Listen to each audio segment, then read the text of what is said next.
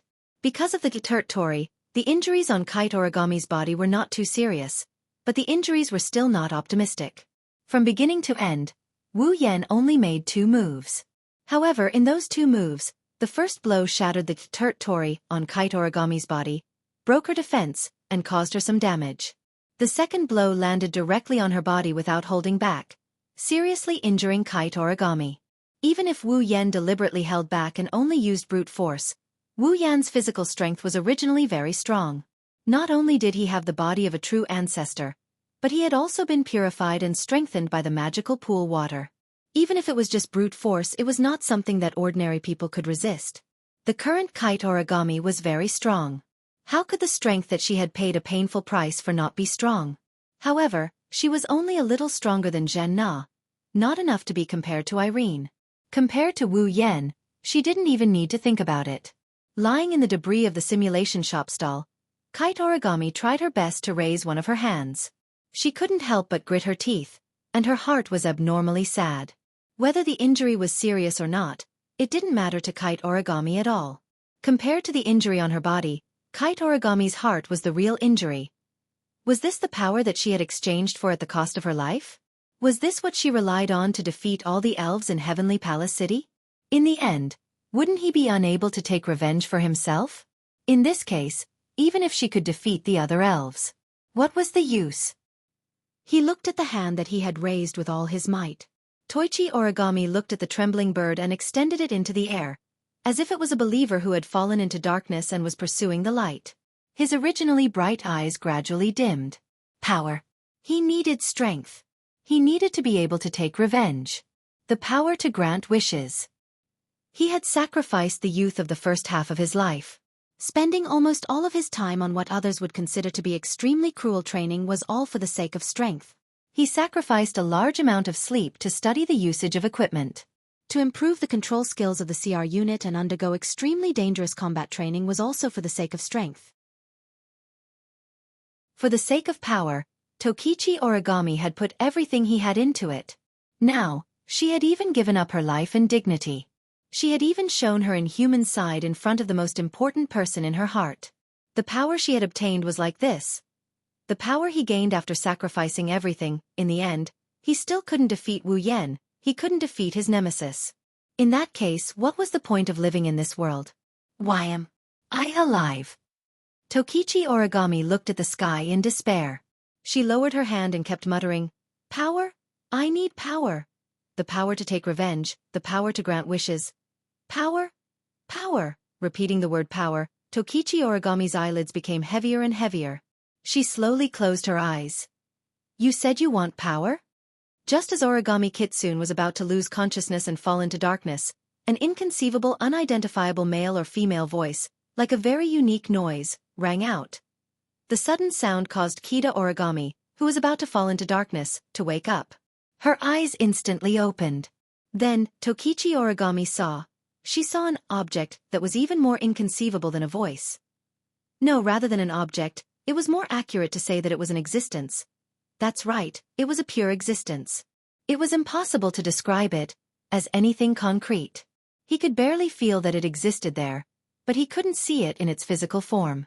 He could only see a group of mosaic-like things floating there, as if it was watching Kite Origami. "You." Tokichi Origami looked at it, in a daze. "You are me?" It seemed to be laughing, but she didn't know what it was laughing at.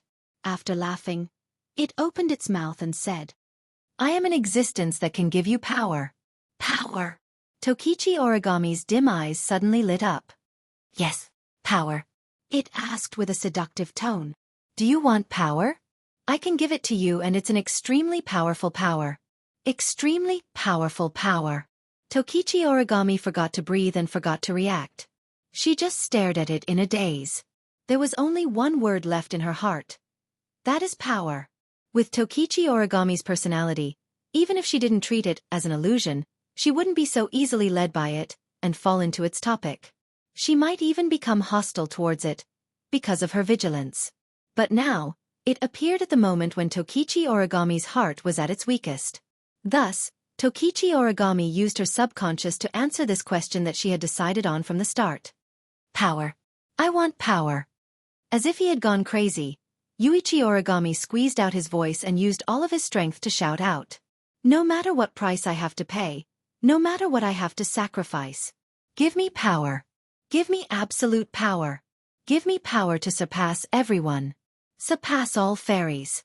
Surpass the strongest power of Ito-Shido. At this moment, Tokichi Origami's shout was definitely enough to create an echo that resounded through the entire Sky Palace Square. But strangely, not only did the shout not create an echo, only it and Tokichi Origami heard it. Other than that, this voice couldn't even be transmitted through the air. As for it smiled. She couldn't see its expression, she couldn't even see its body shape, but Tokichi Origami could feel it. It was indeed smiling. If you want it, I'll give it to you. It opened its mouth and stretched out its hand towards Kunichi's origami. On top of it, there was a gem that was emitting a dazzling white light like a star. Take it. This is the power you want. The power I want. Tokichi Origami held her breath and stared at the gem in its hand. She couldn't help but ask. It can give me power? Yes. Yes. Great power. Yes. Yes. The power to defeat Ito-Shido? Yes. There was an imperceptible pause in its tone before it answered immediately. Yes. Tokichi Origami held her breath and her breathing quickened. She looked at the gem as if she was possessed. She unconsciously raised her hand and extended it towards the gem. As if disdaining Tokichi Origami for being too slow, it also extended its hand towards the gem. The gem was getting closer and closer to Tokichi Origami's hand. Just as Tokichi Origami's hand was about to touch the gem, a black shadow suddenly barged into this world of two people and instantly wrapped around its hand. That black shadow was also a hand. Both Tokichi Origami and it were stunned. They didn't expect this to happen. It was also at this moment that a third person other than Tokichi Origami and it spoke. I'm clearly here, but you're treating me as if I don't exist. This is the first time I've encountered something like this. As soon as he finished speaking, a torrential flow of magic power abruptly surged. Boom! The vast amount of demonic energy transformed into a violent shockwave that hit it and sent it flying. Instantly, it that was covered in mosaics shot out like a cannonball. It smashed one stall after another and created a deep trench in the ground. It only stopped after smashing into another stall. Then, its head raised its head and looked forward. In the next moment, it saw Wu Yan's cold smile. In Wu Yan's hand, its gem is quietly lying there. It's emitting a gentle white light.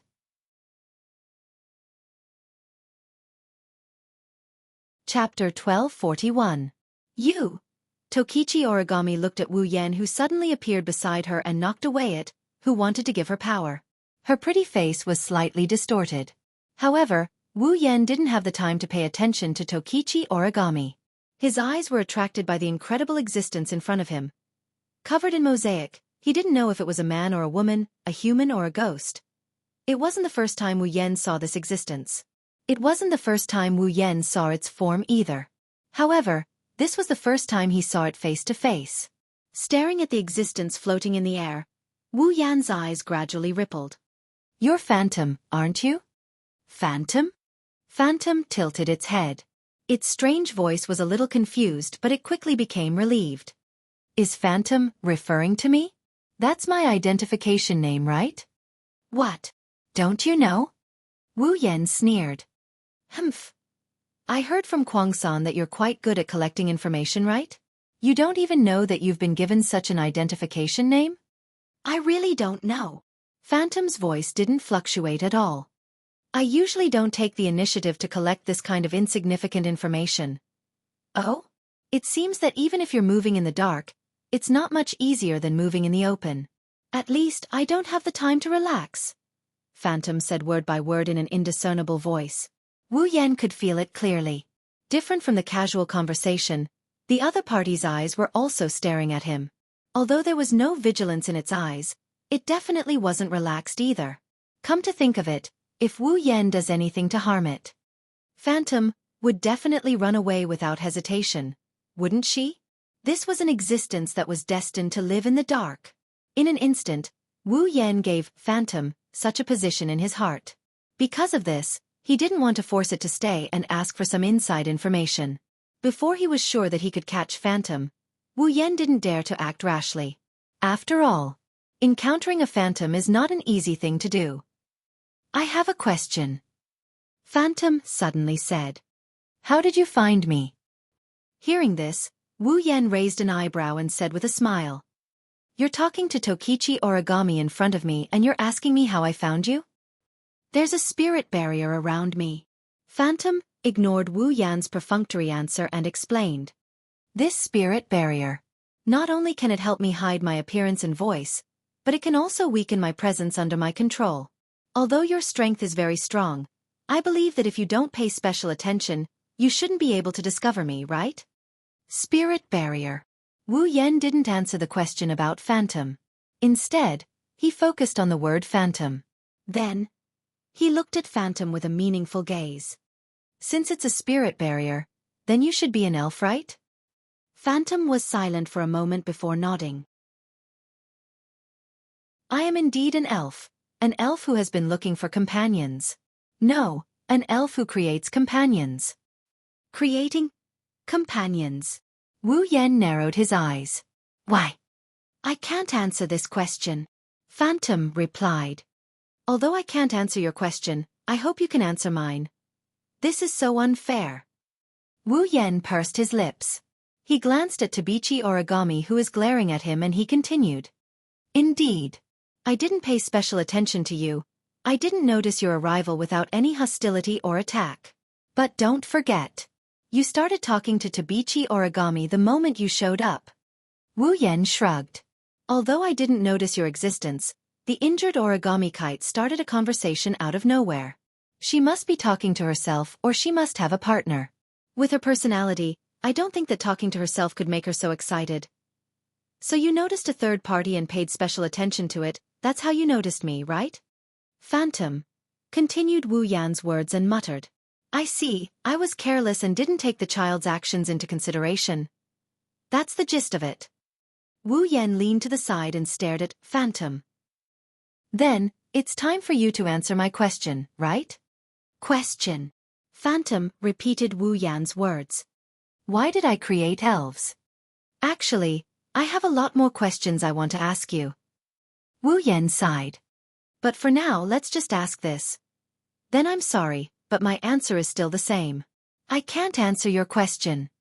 Phantom answered without hesitation. I can only say that I have my own goal and wish. Wish. Wu Yan's gaze turned dangerous. Then, will your so-called wish harm the elves? Phantom was speechless. After a long while, she finally replied with this sentence. I'm not sure if it will harm the elves, but I'm sure I have no hostility towards them. Wu Yan didn't say a word as he stared at Phantom. Phantom didn't speak either. No one could see what it was doing, but Wu Yan could feel it looking at him. Their eyes met and the atmosphere became tense. Maybe it's getting impatient. Phantom shifted its gaze to Wu Yan's hand. To be more precise, it's looking at the gem that Wu Yan snatched from it. It spoke in a serious tone. That seems to belong to me. Belong to you? Wu Yan tossed the gemstone in his hand and he chuckled mischievously. Are you talking about this spirit crystal? Didn't you want to give it away? Why is it still yours? That's right. That's right. Phantom didn't try to hide it. If you can give it to that child, I'll be happy. Well, I don't object. Wu Yan looked at Origami again. When he saw the hatred and killing intent in her eyes, he smiled bitterly. I don't object, but if I give it to her now, I'll be in big trouble. Sorry. Are you saying you want to take it by force? Phantom's tone turned hostile as well. I'll be troubled if you do this. Why didn't you consider my troubles when you wanted to turn Origami into an elf? Wu Yan didn't look too happy about it. Didn't you give away a lot of spirit crystals? Give this one to me then. With your strength, you still need a spirit crystal? I don't need it. Just because I don't need it doesn't mean others don't need it, Wu Yan said. I'm giving it away anyway. I can choose who I want. Phantom was speechless. I guess that's the only way. You're saying you agree? Wu Yan laughed. Thank you so much for your generosity. I just don't have the confidence to take it from you. Phantom turned around. However, you have to remember that there's a limit to the use of the spirit crystal. The more compatible the attribute of the spirit crystal is with the target, the more powerful the elven power will be after the elven transformation. Kite origami is definitely a rare and suitable target for this spirit crystal. If you've solved your problem, I hope you'll still give the spirit crystal to her. After all, I also want to see the birth of a powerful spirit. Phantom turned around and looked at Wu Yan. You have great power. Even I fear you. I don't know what kind of existence you are, but I don't want to be your enemy. You have a special relationship with the elves. Even that child Kurumi was moved by you. The elves that gathered around you all seem to have changed. To be honest, I'm very surprised. Of course, I don't know if this change is good or bad, so let me observe for a while. I hope we won't become enemies in the future. Phantom's body started to fade away. When the last sentence was said, Phantom completely disappeared without a trace. Wu Yan watched Phantom disappear in silence.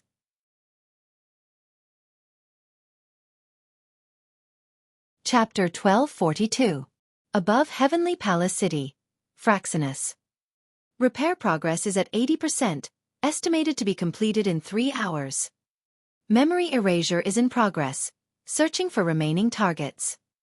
The impact of this incident has been contained within the effective range. Related follow-up missions are in progress.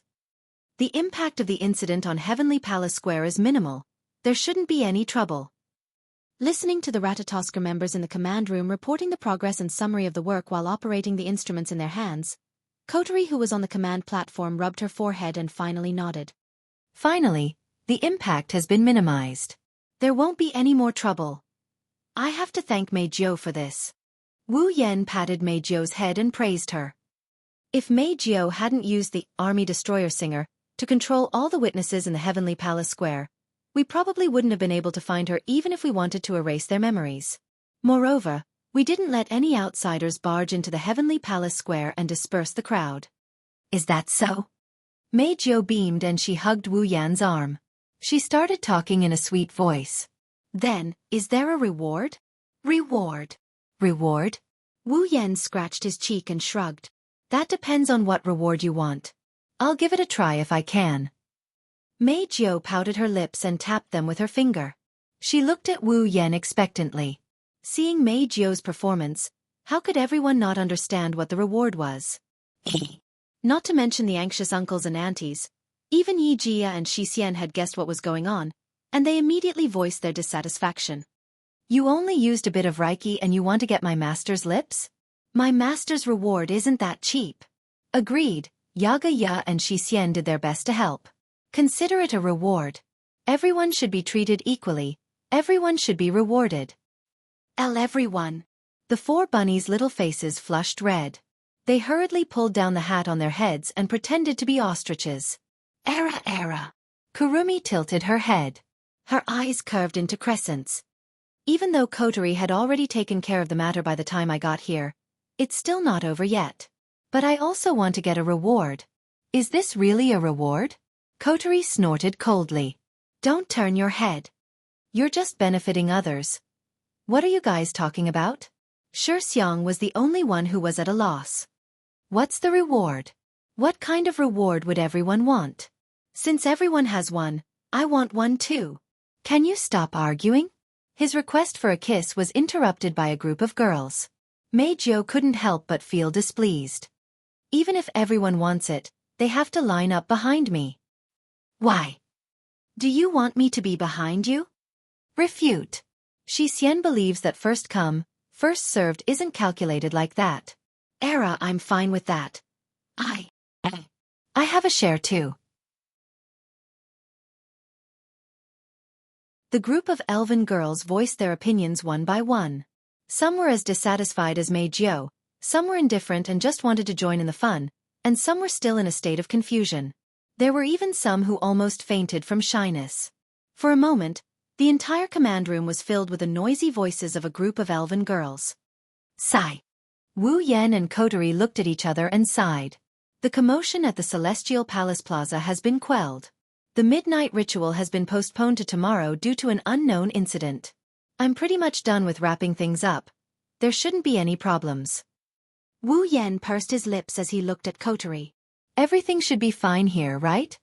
What could possibly happen? Kotori pursed her lips. Irene. Mira. After Meth was taken down by me, the rest of the DEM magicians weren't even worth mentioning. They couldn't even escape because of the arrival of Kurumi, Yakuya, and Xianxia. They were all captured. Kotori glanced at Wu Yan. Including the strongest magician in that world. Even Irene was captured?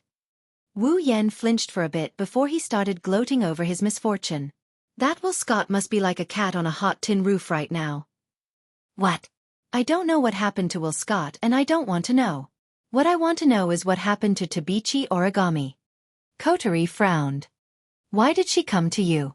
It doesn't look like it's because of the DEM's order. Do you think Tabichi Origami joined the DEM? Wu Yan smiled bitterly. Well, it's not impossible, but that's not the point. The point is, Tabichi Origami seems to think I'm the one who killed her parents. How's that possible? Kotori chuckled. Tabichi Origami's parents died 5 years ago. How long have you been in this world? Others might not know Wu Yan's background, but Kotori, as Wu Yan's summoner, knew better than anyone else. Wu Yan has only been in this world for about half a year. How could he be the killer of Tabichi Origami and her parents who died 5 years ago? She must have been tricked by the DM and used as a pawn. Kotori's guess made Wu Yan smile bitterly again. Even if she's tricked, she'll have to come up with something to trick her. Otherwise, with Tabichi Origami's personality, she won't believe a one-sided story if there's nothing to prove I killed her parents. Wu Yan sighed and looked at Kotori.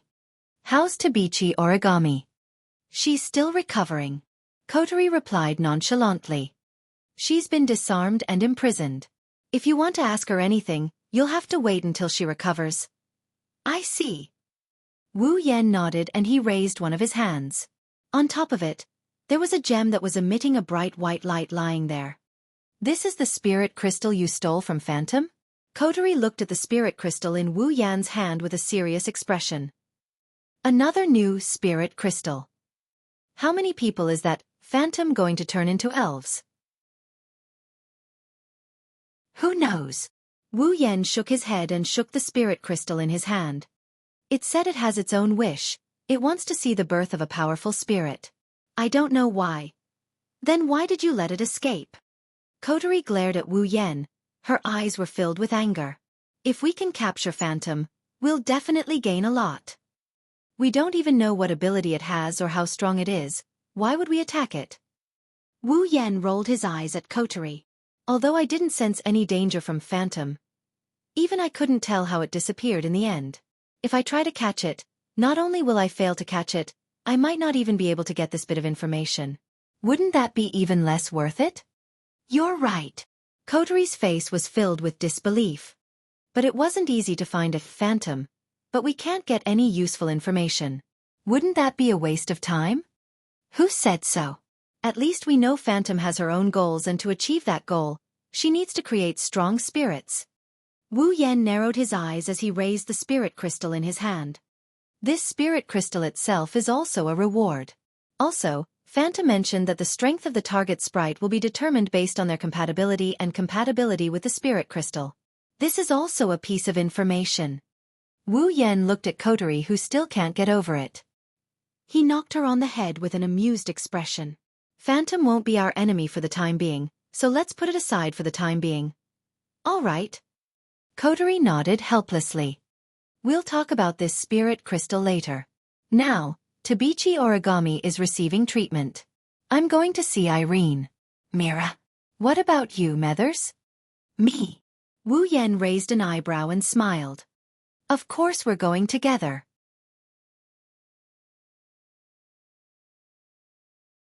Chapter 1243. This is one of Ratatosker's underground facilities in Heavenly Palace City. Similar to the DEM, Ratatosker also built a lot of secret facilities in Heavenly Palace City in case of emergency. After all, unlike the gigantic DEM, Ratatosker only had a single airship, Fraxinus. Once Fraxinus was crippled, they might not even be able to carry out their operations against the elves.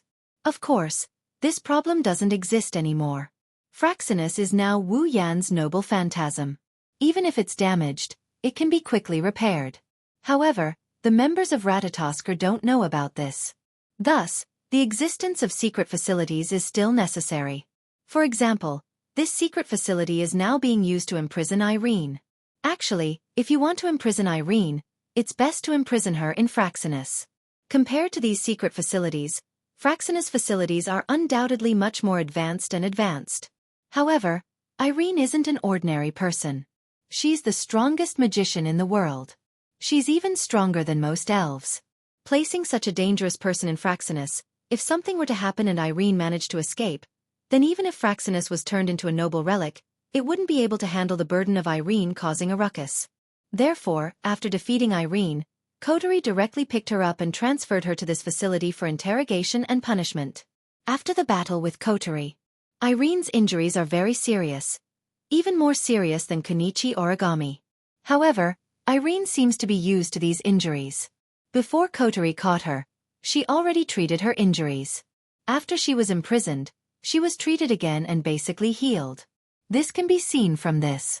Even if Konichi Origami's strength increased greatly after being treated with magic, she still can't compare to Irene. However, it's not a good thing for her injuries to heal first. At least, Konichi Origami is injured. That's why Coterie didn't bother her for the time being. Under Coterie's lead, Wu Yan walked down a corridor wider than any other corridor in Fraxinus. After a series of rhythmic footsteps, they arrived at the entrance of a room. This is the place. Coterie stopped at the entrance of the room. She quickly keyed in the password on the identification device beside the door and placed her palm on the scanner. Then, with a light electronic sound, the door slowly slid open and revealed the situation inside. It's a very spacious room. The light in the room was dim, and it felt a little like a small black room. The walls in all directions were made of steel, and there were all kinds of mechanical instruments placed inside.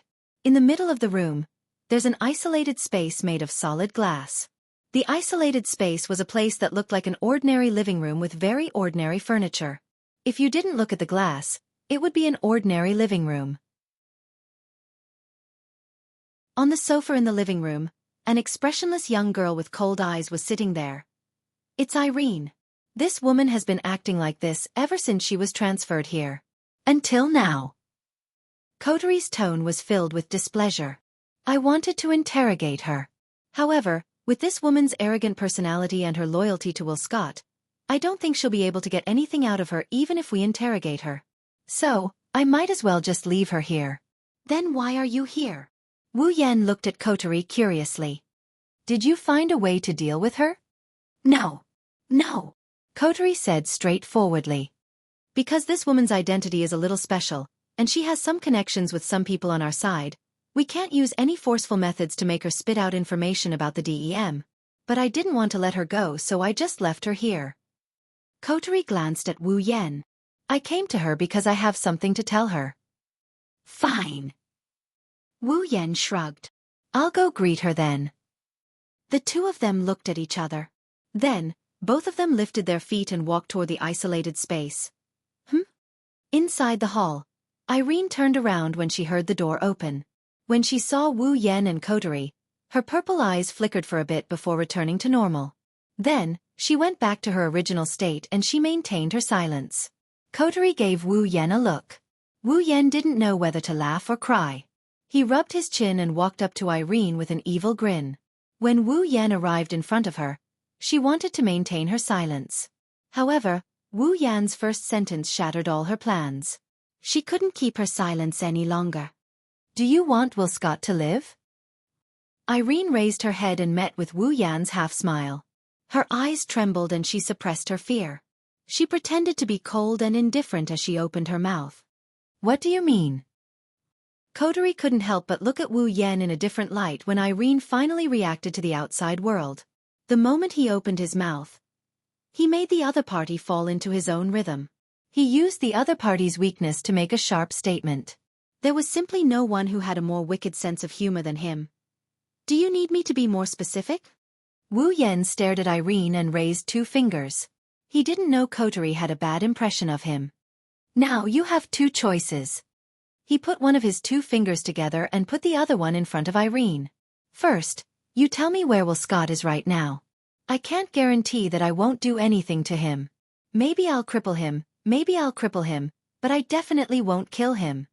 Wu Yan ignored Irene's change of expression and raised 2 fingers again. 2. You don't have to say anything. I'll look for Will Scott myself, but once I find him, you can buy flowers for him to use when you visit his grave. Wu Yan smirked as he looked at Irene. His wine-red eyes were filled with coldness. His stare told Irene that he's not joking around. You have 2 choices. Which one do you want to choose? You. Irene couldn't help but bite her lips and hatefully speak. Do you want me to betray Irene? Wu Yan turned his back to Irene and said, If I wanted you to betray Will Scott, I would brainwash you instead of wasting my time talking to you. On the island of Homi, your dem had designs on us. I defeated you and destroyed one of your airships. We're even now. In Tiangong City, your dem had designs on Meizhou again, so I destroyed the dem's branch company to call it quits. Wu Yan met Irene's gaze and sneered. This time, you went to Coterie and Ratatosker, but I haven't settled the score with you yet. Tell me, what should I do to make this even? In less than a minute, Wu Yan's series of words shattered Irene's cold demeanor. Each and every one of his words pierced deep into Irene's heart. Like sharp arrows, Irene's heart clenched in pain and she forgot to breathe. Itoka Shido. Clenching her fist, Irene's expression turned ugly. Don't you dare hurt Irene. I'm curious where you got the confidence to make such a declaration. Wu Yan laughed. What do you think Will Scott has? Dem. Magician? Display device? Bandersnatch? Are these things useful? Irene's expression froze. Heh. Wu Yan grinned at Irene's stunned expression. As long as I'm here, your dem will never be able to do anything to us. What's more, you're still in my hands now. If Will Scott has the heart to abandon you, this trump card, then I'll treat you as the price for offending us this time. It's not impossible for us to settle the score once again. Think about it. Wu Yan walked out of the isolated space, leaving behind a pale Irene and a helpless Coterie. They didn't say anything for a long time.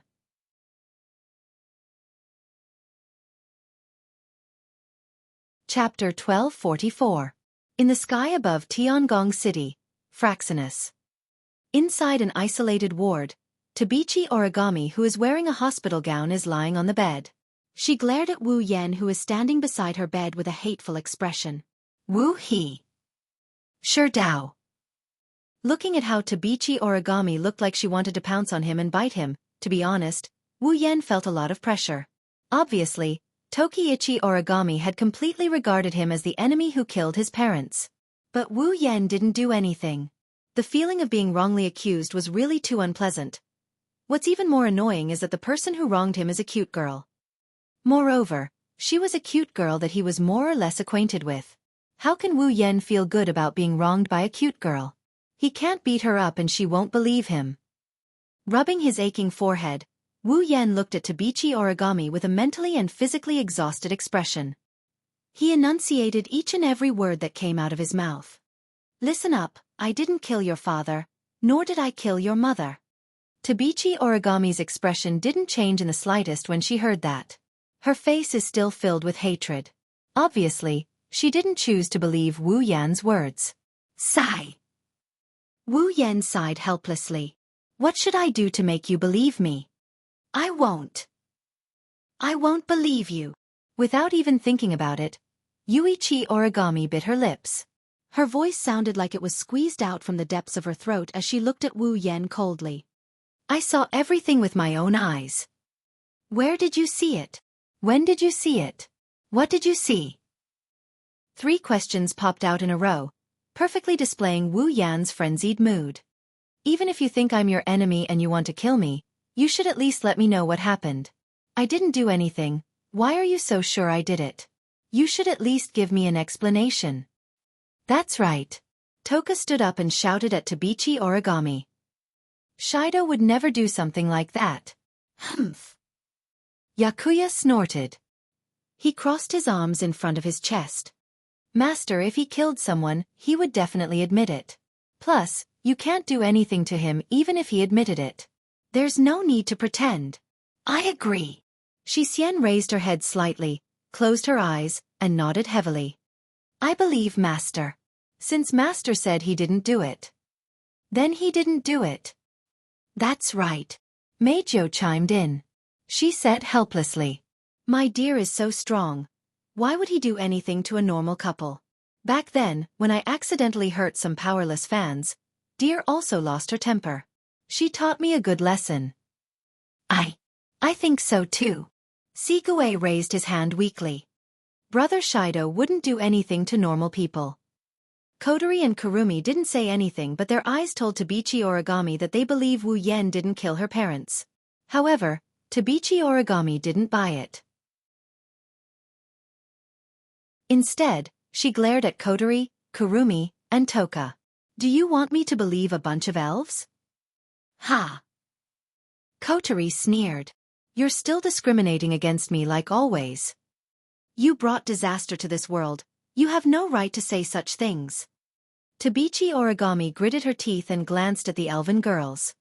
It's because of your existence that so many disasters happen in this world. Only by killing you can peace be restored to this world.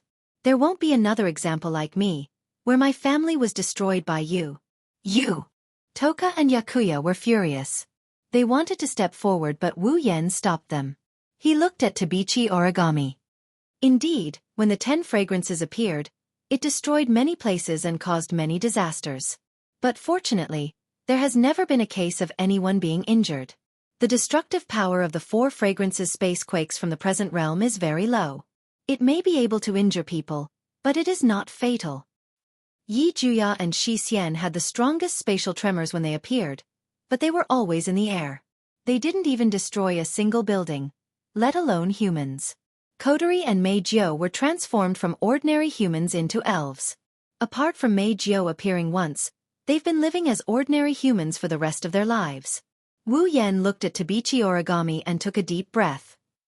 So, I'm sorry, but I will never agree with your theory of destroying other people's families.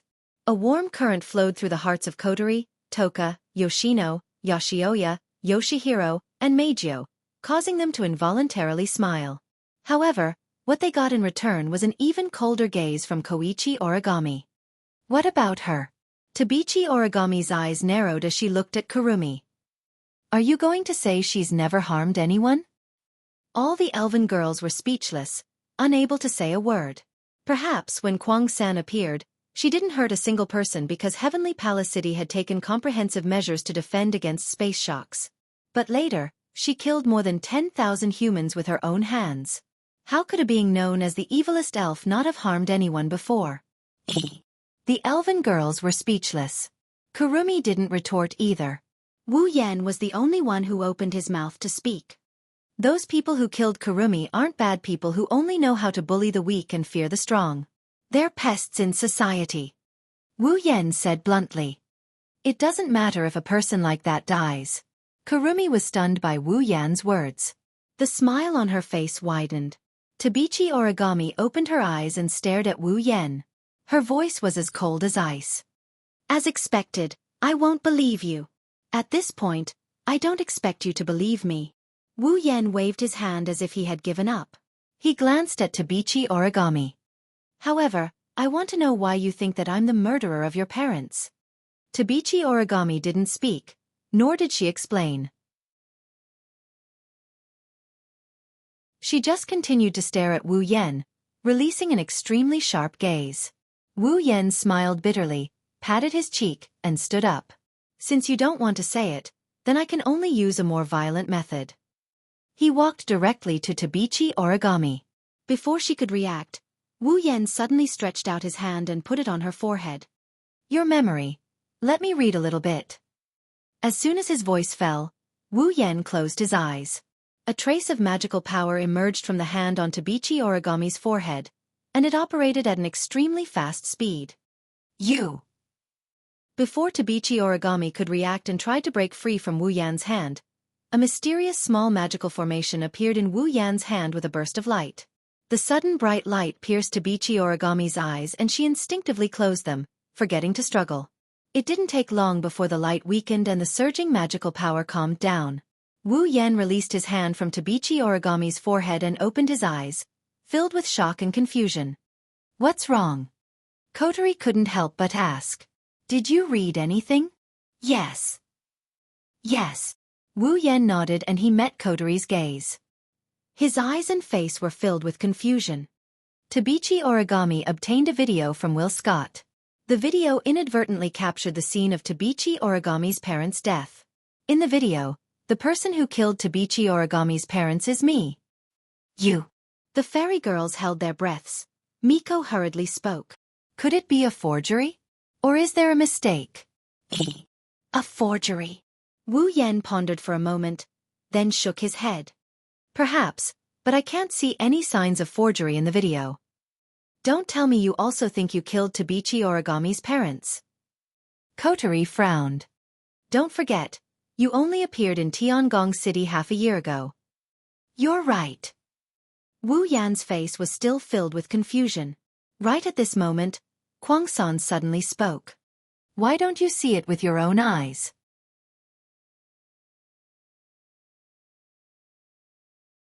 Chapter 1245. Why don't we see it with our own eyes? Kurumi's words instantly attracted everyone's attention, including Tokichi Origami, whose face was full of surprise. "See it with our own eyes?" Wu Yan hesitated and asked Kurumi, "You mean, To confirm Wu Yan's guess, Kurumi nodded with a smile. Her voice spread throughout the room. "Using the power of Zafkiel, the last bullet, bullet of 12, YOD, bullet of 12? Go back to 5 years ago and prove it with your own eyes." Hearing this, everyone present subconsciously held their breaths and looked at each other. Except for Tokichi Origami, who had never dealt with Kurumi before, the rest of the people present all knew about Kurumi's ability. She was the spirit of time. She had the ability to manipulate time.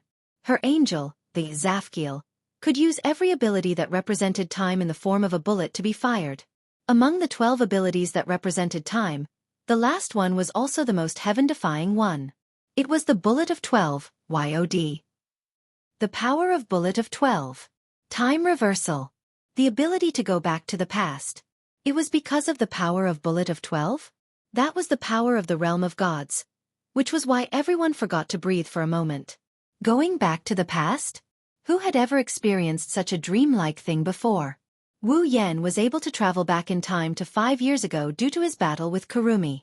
But because he had experienced it himself, he felt it was unreal.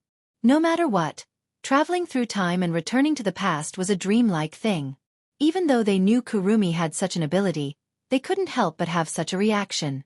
Even those who were familiar with Kurumi's abilities were shocked. Needless to say, Origami, who had just learned of Kurumi's ability for the first time, was even more shocked. He was so shocked that even his mind went blank. Finally, Wu Yan, who had experienced going back to the past, reacted first. He scratched his cheek and frowned. Using the power of bullet of 12? Using the power of bullet of 12 to go back to the past to confirm something, isn't that making a big deal out of nothing? I don't think so. But Kwang-san, on the other hand, disagreed. I recall that my husband once told me that an accident occurred during our battle, and we were transported back in time to 5 years ago. That was also when Kotori's power was sealed, right? Wu Yan nodded. Kurumi's expression turned serious. Then, is it possible that it was at that time? What if my husband accidentally killed Origami's parents?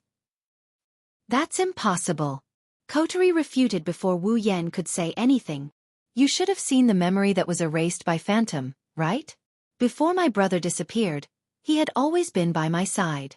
How could he have killed Origami's parents?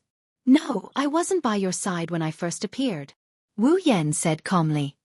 At that time, I first appeared in other places. Later, I found Kotori, and before I found Kotori, I was always alone. In other words, Mei Jiao covered her mouth to suppress the shock that surged up in her heart. Dear, did you really kill Tokichi Origami's parents without knowing it? That's impossible. Wu Yan rubbed his forehead in distress. From the time I returned to 5 years ago to the time I came back, I don't remember what kind of attack I launched. How could I have unintentionally killed Tokichi Origami's parents? This. The fairy girls looked at each other blankly. They didn't know what to say. Let's confirm it ourselves. Kurumi smiled at Wu Yan. Even if it's not to confirm whether Lord Husband killed Origami's parents, it's still necessary to confirm what Lord Husband did when he went back to 5 years ago. But is that okay? Wu Yan hesitated. Use bullet of 12, yod? Isn't the price of a bet very high? If that's the case, Kurumi, you. Don't worry. Kurumi put her index finger on Wu Yan's lips. Bullet of 12, yod? There are also conditions for the cost of using the bet. Depending on how long you want to go back in time, this part of the cost will change. The longer the time you want to go back in time, the longer it will take. With Lord Husband here, you don't have to worry about not having enough time at all. But didn't you say it before? Unlike other abilities, bullet of 11, yod. Both the bullet of 12 and the bullet of 12? Not only does it cost a lot of time, but it also costs a lot of Reiki, right? Wu Yan frowned. The direct manifestation of a fairy's power is the amount of Reiki they have. If they use too much Reiki, they might lose their lives. If it's just Reiki, we should be able to help, right? On the side, Yajuya quickly said. With so many of our Reiki, isn't it enough to let Master go back to 5 years ago? Agreed. Xianxia can also provide Reiki. Me too. I can do it too. Dear, if there's a need, I'll do my best. Xianxia, Toka, Yoshino, and Meijio also made their own declarations one after another, causing Kurumi to chuckle and shake her head to refuse. Although I'm very grateful for everyone's kindness, there's no need to worry. Indeed, I still need to consume a lot of spiritual energy, but the amount of spiritual energy I use depends on how far back in time I go. Perhaps it would be very, very dangerous to go back to 30 years ago, but if it's just going back to 5 years ago, I alone will be enough. After saying that, Kurumi recalled the bullet of 12, yod, again. Reiki. Of course, depending on how long the target stays in the past, a certain amount of Reiki will be consumed. The longer you stay in the past, the more Reiki you have to pay. However, it happened before Kotori's Reiki was sealed. It's not that long, so it's more than enough for me to pay. This time, everyone present was silent. All right. Wu Yan helplessly looked at Kurumi. Since it won't affect you, it's fine to verify it. But don't be reckless. Kurumi mischievously blinked her eyes and said with a smile. Although I'm very happy that hubby is so concerned about me, it's just to verify one thing, there's no need to be reckless. Good. Wu Yan exhaled. He lifted the sealing bracelet on his hand and he removed the seal on Kurumi. Feeling the Reiki returning to her body, Kurumi pursed her lips and smiled. She turned around and black and red Reiki equipment appeared on her body. At the same time, 2 ancient matchlock muskets and a huge clock face appeared. Then, Kurumi held the rifle in her hand and pointed it upwards. Zafkiel, bullet of 12, yod. Reiki.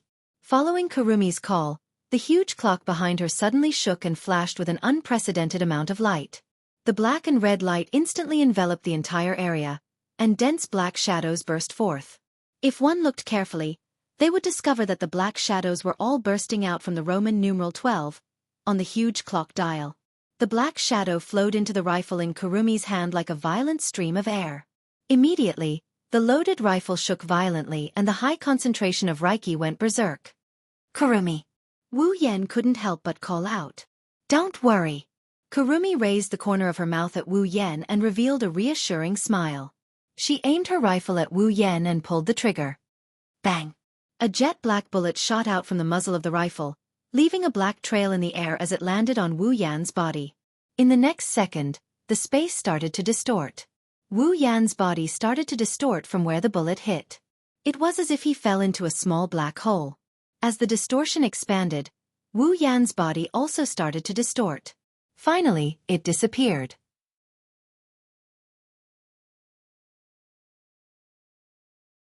Chapter 1246. It wasn't until the distorted figure completely disappeared from the space that the huge clock face also disappeared in the mirage. Ugh! An indescribable sense of fatigue assaulted Kurumi's mind. Her body tilted and she fell to the ground. Kurumi! When the elven girls recovered from their shock and saw Kurumi on the ground, they all cried out in alarm. Kotori, who was closest to Kurumi, quickly reached out her hand and supported her. Hey, are you okay? Kotori was surprised to see Kurumi gasping for breath in her arms. Her eyes were filled with exhaustion. Didn't you say you could use the bullet of 12? Won't it make any difference? Yeah. Yeah, you're not lying to us, are you? That won't do. Didn't Master tell you not to act rashly? Displeased, if Master sees you like this, he will definitely blame himself. If you act rashly, I won't help you if Master scolds you. Kurumi couldn't help but feel a little uncomfortable listening to the different elven girls. She turned her head away and forced a smile. Bullet of 12 foot? It can allow the target to return to the past, but the time of return can only be specified to that day. It can't be used to point back the time. In order to not let Lord Husband miss the exact time and to allow Lord Husband to have enough time to stay there, I used a little too much spiritual power. Are you okay? Kotori pursed her lips in dissatisfaction. There are so many elves here. You have plenty of spiritual energy, but you just had to mess around.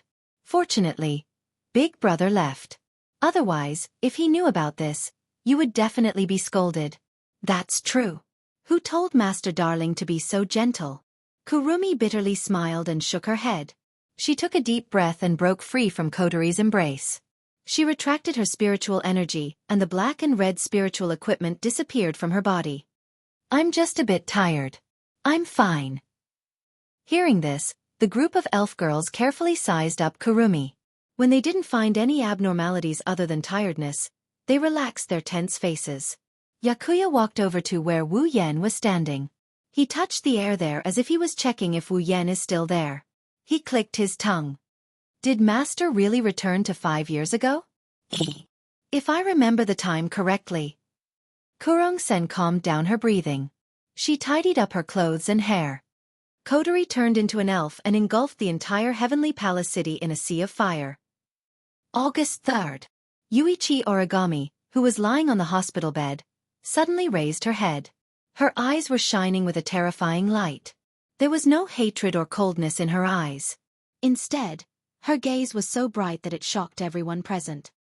August 3rd. 5 years ago. Right. Tabichi Origami said as she shifted her gaze to Kotori. Kotori snorted when she saw Tabichi Origami looking at her. That's right. August 3rd. 5 years ago. Kurumi nodded. She looked at Wu Yan and murmured, That's right.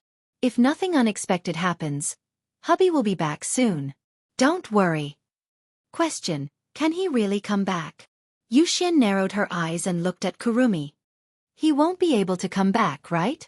No. That's impossible. Kwang Sanmao replied firmly. The amount of spiritual energy required to travel back in time depends on how long it takes to travel back in time. The amount of spiritual energy required to travel back in time is also determined by the amount of spiritual energy that was injected into the bullet. Once the amount of spiritual energy required to travel back in time exceeds the amount of spiritual energy required to travel back in time, hubby won't be able to travel back in time. How long will it take? Meijio looked at Kurumi. Kurumi smiled. I'm not sure if the flow of time is the same as the flow of time here. But I don't think it'll take too long, at most half an hour. I see. At the side, Toka and Yoshino also heaved a sigh of relief. That's good. The elven girls looked at where Wu Yan was standing. They waited for their loved ones to return. At this moment, Origami Kitsune suddenly made a sound. Toka Kurumi. I want to borrow your power. Tokichi Origami's sudden words stunned all the girls present. You! Kurumi looked at Toka Origami in shock. What did you just say? I want to borrow your power. Toka Origami stared at Kurumi. Her eyes glowed with passion. I want to borrow your angelic power that can travel back in time. Hearing Tabita Origami's words that contained a different kind of emotion and the rich light in his eyes, Tabita, Yoshino, Yagoya, Shixien, and Meijio didn't know how to react. They could only stare blankly at Tabita Origami with their mouths slightly agape. Is this still the cold and emotionless Toka origami? Kotori and Kurumi glanced at each other as if they had seen through Tabichi Origami's thoughts and looked at her. You want me to use the bullet of 12 on you? Do you want to bet on it? That's right. Toka Origami's eyes rippled. She looked at Kurumi and said, as long as you promise to help me, I can do anything you want. You want to return to 5 years ago too, right? Kotoni said to Tabichi Origami expressionlessly, you want to change history and save your dead parents, right? The elven girls gasped upon hearing this, and Tabichi Origami clenched her fists tightly. Unconcealable hope and determination appeared on her face, confirming Kotori's words. Change history. Kurumi's expression became slightly absent-minded. The way she looked at Toichi Origami also began to change. Return to the past and change history. She was so similar to herself in the past. Kurumi took a deep breath. Her eyes sharpened. What if I refuse? Yuichi Origami's eyes narrowed as he stared at Kwang-san and said in a deep voice. Then no matter what it takes, I will make you agree. Her resolute words reverberated through the area and entered the ears of everyone present. At this moment, all the elven girls present could feel the determination in Kataichi Origami's heart. Indeed, with Toka Origami's personality, she would do anything to save her parents. As long as she can make Kurumi use the bullet of 12 on her, she would do it without hesitation. Yuichi Origami's mind was very smart, and her personality was very calm. However, once she encountered something related to her parents, she would make extremely reckless moves. When the elves were annihilated, this calm girl would charge into the fray. She would even ignore the orders of her captain and superiors to kill the elves. When encountering her enemy, this usually calm girl would immediately go crazy. She was so crazy that in order to kill her enemy, she would ignore the ordinary people around her and launch an attack. If Toka Origami's classmates saw her like this, they wouldn't be able to recognize her. Who would have thought that the originally calm and composed Origami Kataichi would act recklessly under certain conditions without considering the consequences? Thinking of this, Kurumi and Kotori had a helpless expression. If it was me in the past, I might not mind helping you. After all, for me now, the cost of using Angel is no longer worth mentioning. The cost of using the bullet of 12 can go back to 5 years ago. Kurumi looked into Toka Origami's eyes. But, I still won't agree. Kita Origami's delicate body trembled, and the light in her eyes dimmed at a speed visible to the naked eye. Why? Because my life is no longer mine. Kurumi smiled. Her smile was gentle like never before. Whether it's power or anything else, it belongs to him, my husband. As if in response to Kurumi's call, the space where Wu Yen was standing twisted and a figure was spat out from it. Seeing this figure, the group of elf girls were overjoyed. However, when they saw the expression on the figure's face, the joy on their faces instantly froze.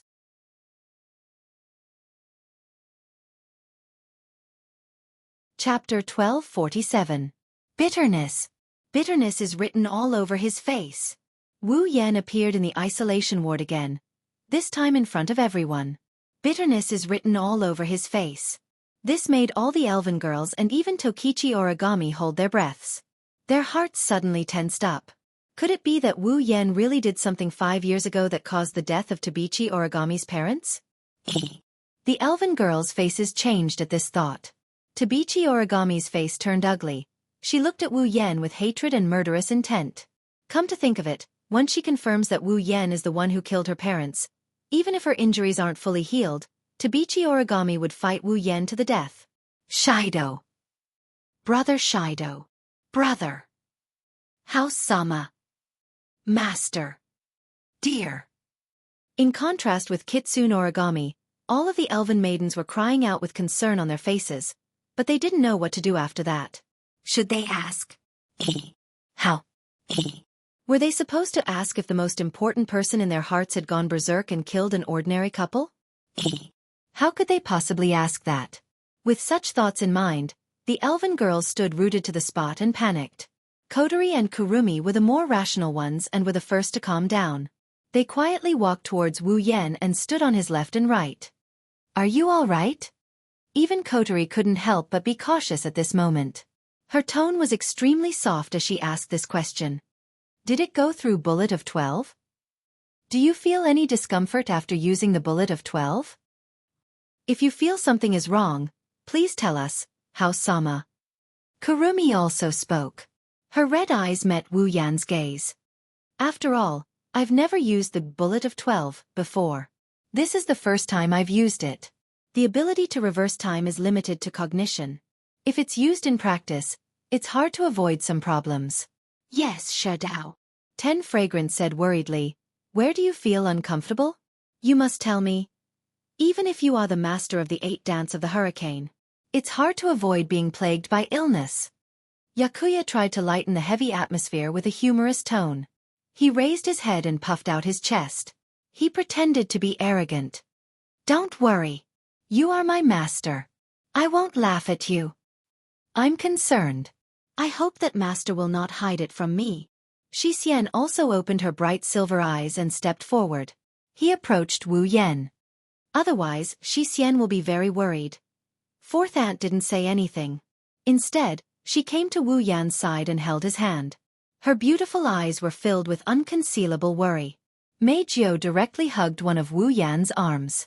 Her beautiful face was filled with gloom. Seeing the unconcealable worry on the faces of the elven girls, Wu Yan's heart warmed. The bitterness on his face faded away and turned into a gentle smile. All right, don't worry. Wu Yan patted Mei Jiao and Fourth Aunt's head and grinned. I'm fine. Seeing the genuine smile on Wu Yan's face, the elven girls relaxed. Only Tabichi Origami stared at Wu Yan and spoke in a deep voice. What did you do 5 years ago? Following Tabichi Origami's words, the atmosphere became heavy again. The elven girls were nervous, Kotori and Kurumi were no exception. Under everyone's gaze, Wu Yan slowly retracted his smile and sighed. If you want to talk about what I did. Tabichi Origami's eyes narrowed. She bit her lips and her shoulders trembled. She forced herself to speak. Was it you, the one who killed my parents? Everyone's gaze gathered on Wu Yan. Wu Yan turned around and saw Tabichi Origami's expression as if she didn't want to face reality. He closed his eyes. Even if I say no, you won't believe me, right? The elven girl's hearts tightened. Tabichi Origami clenched her fists and opened her eyes wide. Her lips trembled as she asked word by word. In other words, you really did kill my parents? Ha! Wu Yan shook his head with a smile. I can only say that the video you saw is real. The suppressed emotions in Kitsune Origami's heart instantly erupted. His expression also changed drastically. His body trembled as he endured the pain that came from his body. He struggled to get up with great difficulty and a sharp cry of grief sounded from his mouth. Kill. I'll kill you. Wait. Kotori frowned and looked at Wu Yan. The video is real? What about the truth? Hearing this, the group of young ladies also reacted. Wu Yan only said that the video was real. He didn't say that he killed Tabichi Origami's parents. Tabichi Origami, you do have a reason to think that I killed her parents. Wu Yan glanced at Tabichi Origami and said the truth that everyone wanted to hear. But I didn't kill her parents. Hearing this, the girls' eyes lit up and they couldn't help but smile. Only Tabichi Origami was still gnashing her teeth. Her gaze never left Wu Yan for even half a second. Her eyes were filled with indifference. Like you said, I won't believe you. Didn't you go back in time 5 years ago? Then show me the evidence to prove that you're not the one who killed my parents. You want proof, right? Wu Yan nodded. He extended his hand and a blinding white light enveloped Tabichi Origami. The light started surging around Tabichi Origami. Kyuchi Origami could clearly feel that with the appearance of this white light, her injuries were rapidly recovering at a speed visible to the naked eye. The pain was also gradually disappearing. When the white light dissipated, Kyuchi Origami still felt that her body did not have much strength, but it was no longer a problem for her to move. Kanon healed Koichi Origami's wounds with the help of the Angel of Holiness. Wu Yan turned around after he healed her. If you want to know if I killed your parents, come with me. Wu Yan ignored Kotoichi Origami's reaction. He grabbed Yono's hand and they walked out of the room. Mei Jiao, who was hugging Wu Yan's arm, followed them. The other girls exchanged glances and they quickly followed after them. Even Kotoichi Origami hesitated for a bit before she got off the bed and walked out of the room. Under Wu Yan's lead, the 7 elven girls and Tabichi Origami were teleported from Fraxinus to Heavenly Palace City. They arrived at a field full of flowers and plants. Heavenly Palace City is a city that is often damaged by spacequakes, so it's rare to see a field like this. Therefore, this is a well-known place. Today, however, there's no one here. It's probably because of the Tianyang ritual. With Wu Yan in the lead, the 9 of them entered the wilderness. They passed through the beautiful scenery and headed deeper into the wilderness. It didn't take long for them to arrive at a place overgrown with weeds. Wu Yan stopped and he scanned his surroundings. It should be here. Where's the evidence? Tabichi Origami asked coldly as if she was prepared to ask this question. Where's the evidence you're talking about? Wu Yan didn't answer Tabichi Origami's question. Instead, he turned his back to everyone and looked at an empty field in front of him. Dense mana swirled around his body and condensed into a pillar of mana. With a wave of his hand, the pillar of mana shot out and smashed into the empty field in front of him. Bang! With a loud explosion, a shockwave as strong as a tsunami blasted out. The shockwave engulfed the entire area in a cloud of dust. Wu Yan didn't care about the shockwave. He raised one of his hands and mana surged out from his palm. In the next moment, all the girls saw.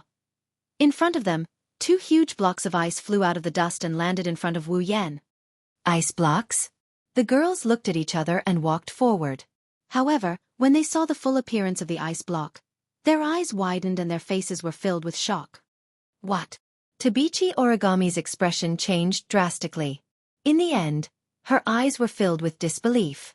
Kite Origami muttered absent-mindedly as if he was sleep-talking. Dad. Mom. Yes. There are 2 people in the ice blocks. They are Tabichi Origami's parents. How? How? All the girls present were dumbfounded.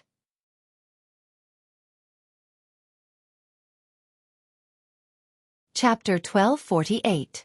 Wu Yan's vision blurred. He felt the bullet hit him. The moment he was hit, he lost consciousness for a brief moment. Now that he regained his consciousness, the first thing he felt was dizziness. Of course, it's not dizziness, it's more accurate to say that the bullet hit him. When the bullet hit him, Wu Yan felt like his existence was completely broken. There wasn't any pain, nor was there any sense of discomfort. At this moment, there was only a feeling of dizziness and nausea that made even his body spin. That's understandable. That's because Wu Yan is in the air. Bound by the strong gravitational force, it fell down at an extremely fast speed with its head facing down. Looking at the sky getting further and further away from him, Wu Yan finally realized what kind of situation he's in. He hurriedly used a flying technique and his falling body stopped in mid-air before stabilizing. Ugh! Wu Yan shook his groggy head as he floated in mid-air. He looked down and he frowned. Where is this? Opening his wine-red eyes, Wu Yan started observing his surroundings. The first thing he saw was a sun that was emitting a golden radiance. It's almost as red as blood. Sunset?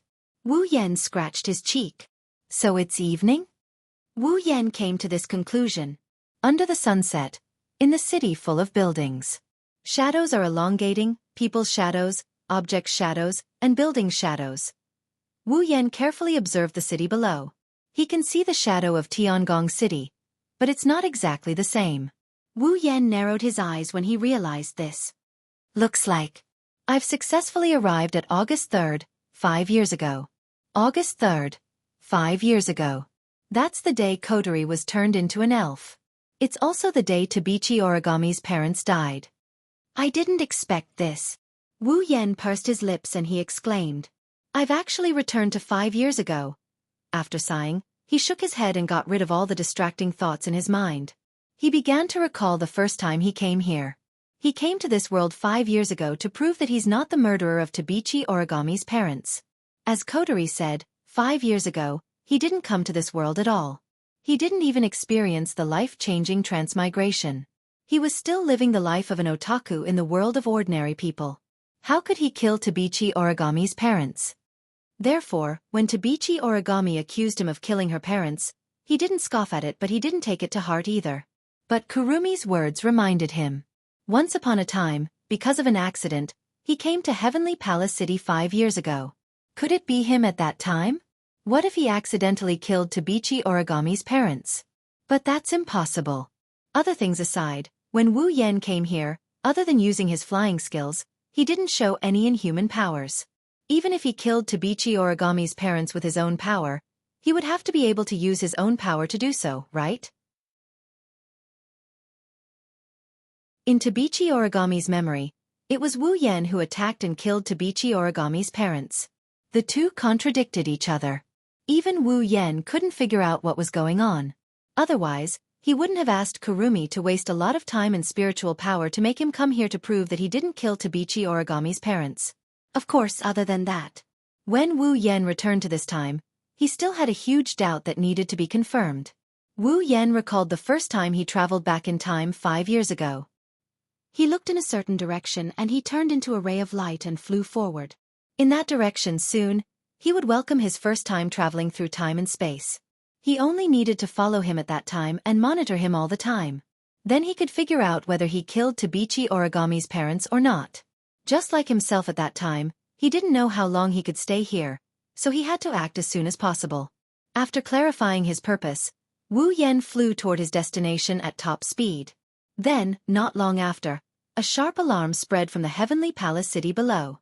That was not a spacequake alarm. It was a fire alarm. At the same time as this thought rose in his mind, Wu Yan clearly felt that the temperature in the air seemed to be gradually rising and boiling, and the dusk in front of him seemed to become more and more hot. His gaze moved down slightly, looking at Tiangong City below. Then, as Wu Yan expected, Tiangong City was burning. Buildings were burning. Flames were spreading. There were also the sirens of fire trucks and ambulances, fire alarms, people's screams, messy footsteps, and all the sounds were intertwined, forming a hellish scene in the sea of fire. Looking at the panicked people running crazily on the streets, Wu Yan sighed and turned his head away. With his strength, wanting to extinguish this fire was a simple matter. However, in that case it would definitely cause irreversible historical changes.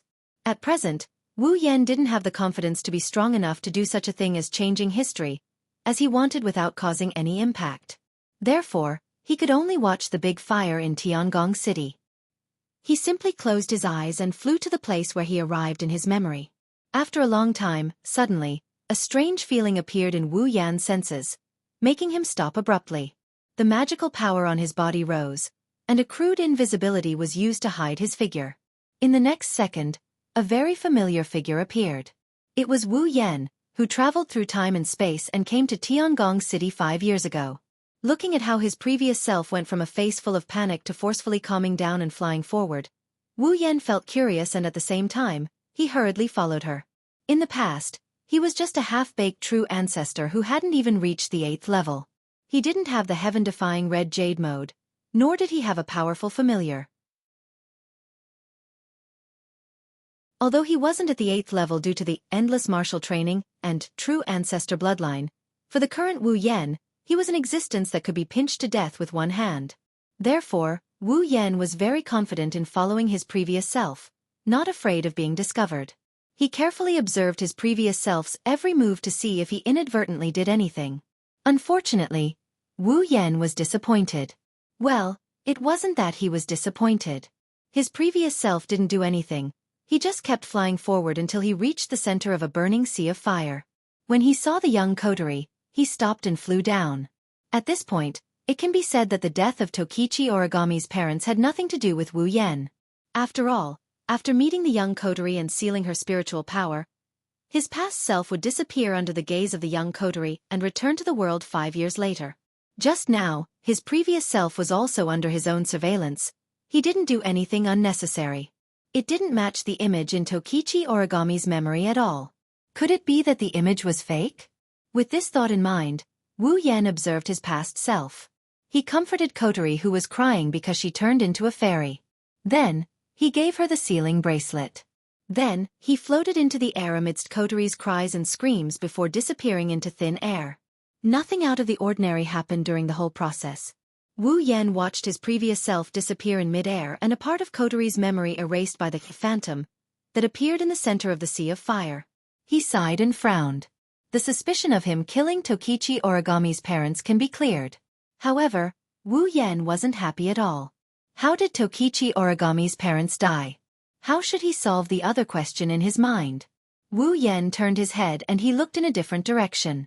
He turned into a ray of light and he continued flying forward.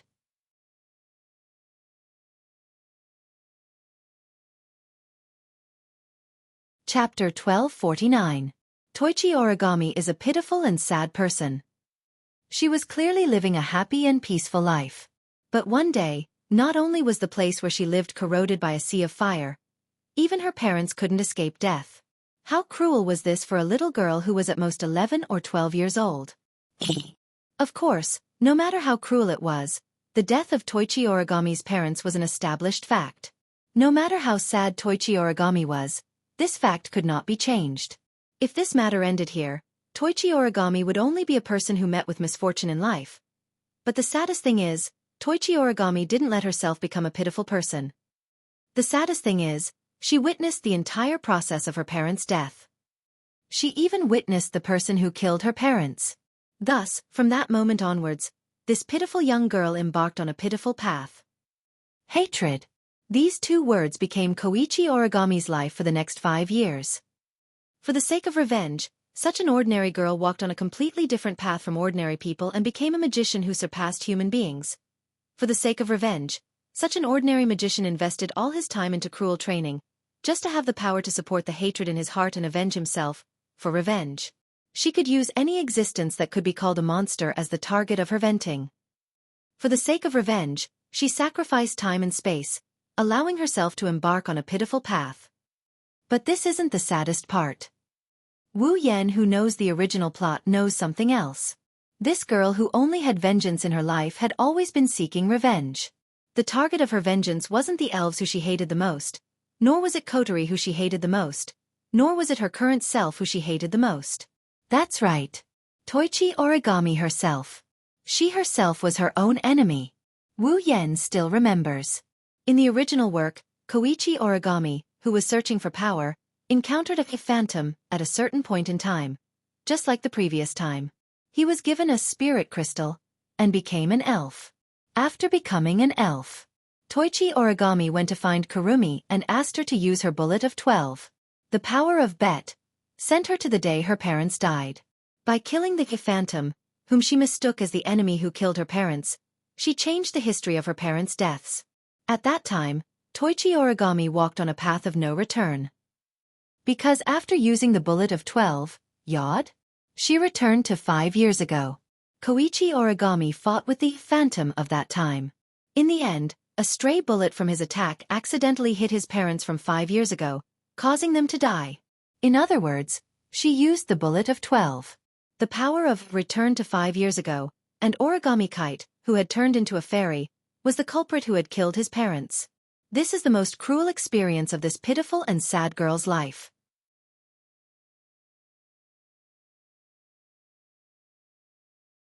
Without time to think, he waved his hand and an invisible force suddenly blew away the heavy object that was falling towards Toichi Origami's parents. Unfortunately, it was a bit too late to make a move now. The falling heavy object was deflected by an invisible force. The heavy object that was supposed to fall on the heads of Tokichi Origami's parents rolled and landed on the backs of the parents who were passing by. After a loud muffled sound, Toichi Origami's parents fell to the ground on the spot and fainted. It's unknown whether they are dead or alive. His wine-red eyes suddenly trembled. Wu Yan's body reflexively leaned down, planning to save Toichi Origami's parents who fainted in the building. However, when he moved, Wu Yan realized something. If he saved Tokichi Origami's parents, would that be the reason why they were killed by the elves? If he didn't save them and let them die in the sea of fire, it would only be an accident, right? In that case, Toichi Origami wouldn't have any enemies and wouldn't have to live in hatred anymore? Thinking of this, Wu Yan was a bit shaken. However, it didn't take long for him to shake his head and reject this idea. With how much Koichi Origami valued her parents, if they died in the sea of fire, then Koichi Origami would definitely attribute the hatred of killing her parents to Kotori, the culprit who caused the fire in Heavenly Palace City, and then seek revenge on her. In that case, the problem wouldn't be solved. Why not just save Toichi Origami's parents? If he didn't kill Toichi Origami's parents, the hatred wouldn't exist anymore and everyone would be happy. However, the impact would be too great. At the very least, in the world they live in, Toichi Origami's parents are already dead. That's why Toichi Origami became a magician and joined AST. If he saved Toichi Origami's parents, Toichi Origami might not become a magician and won't join AST. In the worst-case scenario, it might even cause a space-time distortion in the future. The impact of that would be huge. Wu Yan, who is floating in midair, couldn't decide if he should save her or not. Wu Yan, who is floating in midair, couldn't make up his mind. However, time wouldn't wait for him. If this continued, Toichi Origami's parents would die in the sea of fire. He didn't have much time left in this world, so he didn't have time to think. Should he save them or not?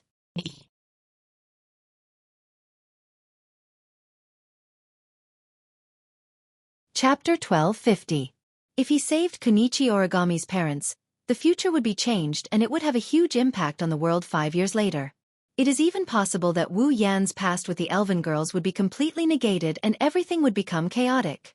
If he didn't save them, Kunichi Origami's parents would die and Kunichi Origami would be controlled by the curse of hatred and become a pitiful person. No matter which option he chose, the result would be something Wu Yan didn't want to see. Compared to Wu Yan's relationship with the elven girls, Kunichi Origami's future didn't matter at all. After all, Tabichi Origami is Wu Yan's classmate. Due to their identities, they are like fire and water. Normally, they wouldn't even greet each other when they see each other, they might even fight each other. Comparing Tabichi Origami's future with Wu Yan's and the other elf girls' futures, Tabichi Origami's future is incomparable. But if possible, Wu Yan still wanted Kunichi Origami to be saved. You could say that he was overflowing with sympathy, or that he was just putting on an act. In any case, to let him helplessly watch such a pitiful young girl walk down a path without a bright future, he admitted that he really couldn't bear to watch. Looking at Kunichi Origami's parents who were lying in the middle of the sea of fire, Wu Yan finally made a decision. Save. But he couldn't just save them without any consideration. He had to save Yuichi Origami's parents under the condition that it wouldn't affect the future. Thinking until here, Wu Yan's mind instantly turned and he focused on the current state of Kunichi Origami's parents. He also started to look for a feasible solution. Let the target be hit by the bullet of 12 yod? Power can't be maintained forever. According to the amount of Reiki given by Kurumi, it will determine how long Wu Yan can stay in this period of time. Wu Yan didn't know how long he can stay in this period of time, but it definitely won't be too long. Finding a solution during this period of time won't affect the future. Finding a way to save Kunichi Origami's parents isn't an easy task. Wu Yan pondered while paying attention to Kunichi Origami's parents. He couldn't help but bitterly smile. If Yukari was here, she would be able to find a solution in an instant, right? No. Yukari doesn't have to be here. Even if Shokuhu Misaki was here, she would be able to find a solution in time. Not only won't affect the future, but he also has to save the people who were supposed to die. What should he do? Clenching his fists, sweat started dripping down his forehead as he tried his best to suppress the impatience in his heart. He tried desperately to think of a solution. If he doesn't affect the future, then he will have to make Kunichi Origami's parents in the next 5 years. Moreover, he had to make Origami mistake them for elves and kill her parents. Thinking. Wu's Origami's parents' Misaki Origami's parents' misfortune? Also, Kunichi Origami's parents' death must be witnessed by an elf. Then, 5 years later. Then, Kunichi Origami's parents' reappearance. That way, he can save Kunichi Origami's parents without affecting the future and reunite them. But how should he do it? Wu Yan has a way to make Kunichi Origami's parents disappear in the next 5 years. Wu Yan can also think of a way to make Kunichi Origami's parents' death, and mistakenly believe that they're no longer in this world. But what should he do if he wanted Tokichi Origami to witness his parents being killed by an elf? Where am I going to find an elf to kill Kunichi Origami's parents? Was he supposed to ask Kodori or Phantom for help? That's just bullshit. The best way to deal with this is to do it himself. But he's not an elf. No. Wait. Wu Yan paused. A bright light flashed through his wine-red eyes. Who said he's not an elf?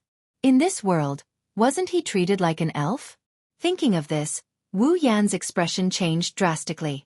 In the end, it turned into a bitter smile. I see. That's how the video came about? Wu Yan sighed with a bitter smile. I really feel like I'm a sucker. Wu Yan took a deep breath and disappeared from the spot. When he reappeared, he was in the building next to Kunichi Origami's parents. He reached out to check the breathing of Tabichi Origami's parents. When he found that they are still breathing weakly, he relaxed his tense expression. Good, they're not dead. A dense light flashed from his hand and shone on Tokichi Origami's parents.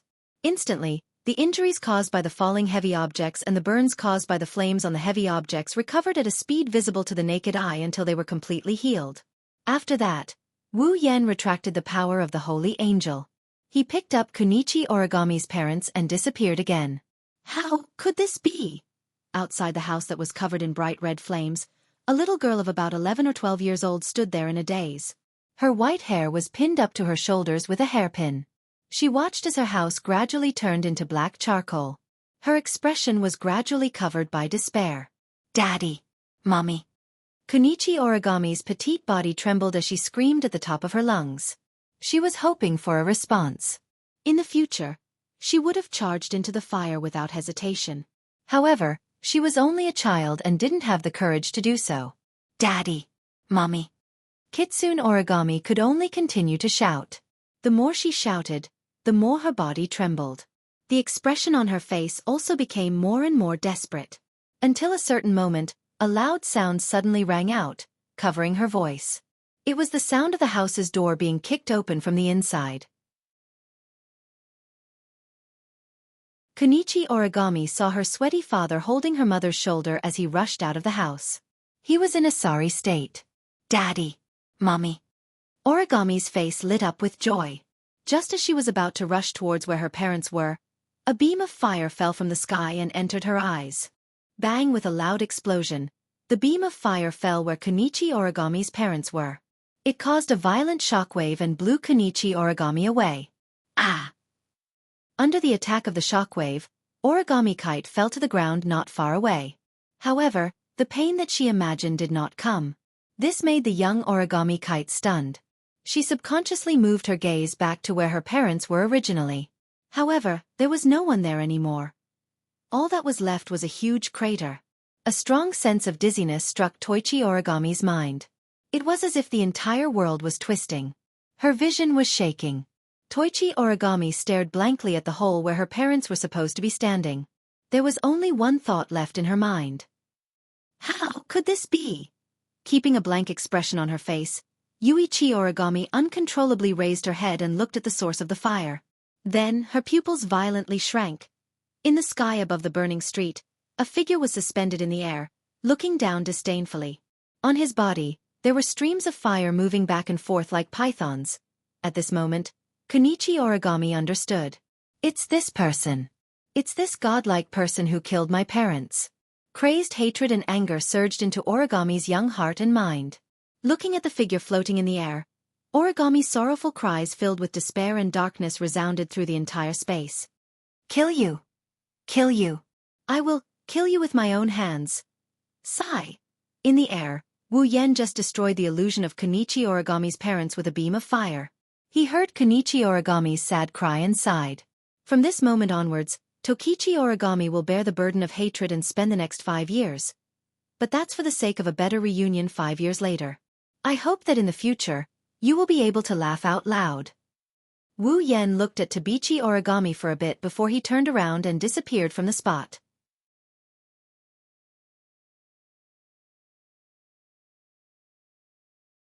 Chapter 1251. The burning fire was gradually extinguished by the fire trucks and water trucks, turning into thick white smoke that drifted into the sky. The bright red color had slowly faded from Heavenly Palace City, but Heavenly Palace City was still in chaos. Even though the fire had been controlled, this inexplicable fire had almost turned the entire Heavenly Palace City into scorched earth. The buildings had almost been burned down, and the streets were also scorched black. Thinking about it, after the fire was extinguished, it would not be so easy to restore Heavenly Palace City to its previous state even with the help of the display device. While Heavenly Palace City was in a mess, the wilderness far away from the city was very lucky to escape the disaster. It did not turn into scorched earth, nor was it visited by the flames. Although it could not be said to be completely preserved, at least, the scorched color was almost invisible here. It was such a wilderness that happened to meet Wu Yan's conditions and was chosen by Wu Yan. Holding Koichi Origami's parents and using the space transfer technique, Wu Yan came to this wilderness without much time. He chose a remote open space and waved his hand. A stream of magic power suddenly appeared like a giant whip and smashed down. Bang! In the open space, there was a muffled sound. A pit that covered a small area but was quite deep was smashed by the magic power stream, stirring up a burst of thick smoke and gravel. However, before they swept out, a stream of magic power blew the smoke and gravel aside, exposing the pit in front of Wu Yan. Looking at the deep pit in front of him, Wu Yan nodded with satisfaction and turned his head. He cast his gaze on Koichi Origami's parents who were unconscious. He squatted down. "I'm really sorry. Next, you have to sleep for 5 years, but this is also for you and your daughter. Please forgive me." He lowered his head slightly. He expressed his apologies. Wu Yan stretched out his hands and placed them on Tokichi Origami's parents, mobilizing the magic power in his body. He activated the ability of one of the familiars sleeping in his blood, Ashnice of the Enchantress. At the next moment, along with the emergence of a majestic mana, a white mist that carried a little bit of cold temperature slowly drifted from Wu Yan's hand and covered Koichi Origami's parents. Almost in an instant, in the white mist, the bodies of Toichi Origami's parents were covered in ice at a speed visible to the naked eye. It was getting thicker and thicker. In the end, the two people in the white mist were completely sealed in a pair of ice blocks the size of a small car. Only then did the white mist gradually dissipate. Next, Wu Yan would freeze Yuichi Origami's parents and bury them in the hole in front of him, letting them spend 5 years without anyone knowing. After all, through the bullet of 12, Yod. Wu Yan, who came to this world 5 years ago with the power of the bullet of 12, Yod, will sooner or later be exhausted by the power of the bullet of 12, Yod. Returning to the world 5 years in the future due to the exhaustion of the power of the bullet of 12, Yod, is an irresistible phenomenon. He can't directly bring Yuichi Origami's parents back 5 years in the future, so he can only use this method. When Yuichi Origami's parents wake up again, it should be 5 years later when Yuichi Origami's parents are brought back to this world again. With that thought in mind, Wu Yan used his mana to lift the 2 huge ice blocks in front of him into the hole. Then, the mana used to lift the 2 ice blocks surged into the hole. With a forceful sweep, all the dust and stones were pushed into the hole, covering the hole with the ice blocks. After doing all this, Wu Yan slapped the ground hard. The space in front of him wriggled a few times and returned to its original state. No one would have thought that there's a couple sleeping in the ice blocks that can't be melted here. After setting up several defensive and concealment barriers around the space to prevent this place from being accidentally destroyed by the space-time quake or other accidents, Wu Yan sighed in relief. He wiped the sweat on his forehead and bitterly smiled. Next, I have to go back and explain clearly. With a bitter smile on his face, Wu Yan used up the power of the bullet of 12, Yod. The power of the bullet of 12, Yod, began to twist like a whirlpool until it finally disappeared. That's how it happened. Looking at the 2 ice blocks that are still sparkling and translucent even after 5 years, and the couple sleeping peacefully within them, Wu Yan bitterly smiled and said, "So, that video is indeed true. At that time I did make a move. This is an indisputable fact. But, it was only 2 illusions that were killed, right?" Even Kotori couldn't help but sigh. You really put a lot of thought into this. In the end, even if you go back to the past, history can't be changed. Kurumi muttered with an inexplicable tone. At this time, the established facts are directly determined by the integration of all the things that have happened in the past. Even if you use the ability to go back to the past, it's still just an effort for the established facts now. History, however, will not change. Hearing this, the elven girls who knew about Kurumi's past immediately looked at her worriedly. This also woke up Kurumi, who was immersed in a sorrowful atmosphere.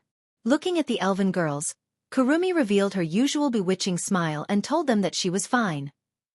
That means. Tabichi Origami didn't care about the low temperature of the ice block. She put her hand on the ice block and spoke with a hoarse voice. My parents can still be alive, right? Yes. Looking at Koichi Origami's worried expression, Wu Yan subconsciously lowered his voice and gave her the answer she was waiting for. Don't worry, your parents aren't dead. Not dead. Not dead. My parents are not dead. Yuichi Origami murmured absent-mindedly like a broken doll. It was not until a long time later that an uncontrollable excitement appeared on her face. Not dead. Mom and Dad aren't dead. With an agitated expression, Tabichi Origami grabbed Wu Yan's shoulder with her frozen hand. She lost her usual cool. Hurry up. Let them out. Wu Yan nodded. He looked at the 2 ice blocks and waved his hand. The dazzling magic radiance shot out like a meteor and landed on 2 huge blocks of ice. Under the gaze of everyone present, the ice blocks melted. There wasn't the slightest sound, nor was there the slightest abnormality. The ice that had been maintained for 5 years melted at a speed that wasn't too fast nor too slow. Like evaporating alcohol, it turned into a cold white mist and dissipated into the air. The white mist gradually drifted and the ice blocks slowly disappeared. When the man and woman in the ice blocks were completely exposed, the white mist and the ice blocks disappeared. Wu Yan waved his hand again. This time, a dazzling white light shot out and landed on the man and woman. Soon after, everyone saw it. The man and woman's eyelids moved. As their eyelids twitched, Yuichi Origami's delicate body also trembled. Without thinking, Yuichi Origami rushed over and hugged her parents' bodies. Dad. Mom. Under Tabichi Origami's call, her parents' eyelids trembled and finally opened. Tabichi Origami felt like she was in a dream. Ugh. Amidst a groan, Tokichi Origami's parents covered their heads and looked around blankly. This is... Hearing that familiar voice, Tabichi Origami's emotions could no longer be suppressed. Dad. Mom. While choking with sobs, Yuani threw herself into the arms of her parents. In her eyes, the tears that had completely dried up 5 years ago once again sprouted life force and flowed down once again. Woo! Woo! In the air. The unrestrained cries of a child reverberated in the air. Everyone heard it. Looking at the white-haired girl who threw herself into the arms of her bewildered parents, Wu Yan exchanged glances with the other girls and they all laughed.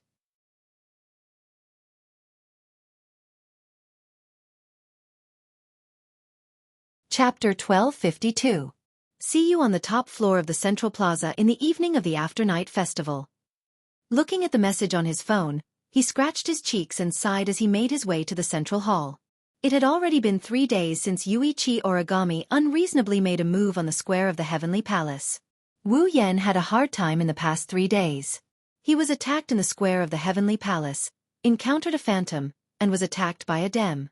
After that, he had to clean up the mess, control the impact of the incident, and go through a round of bullet of 12, YOD.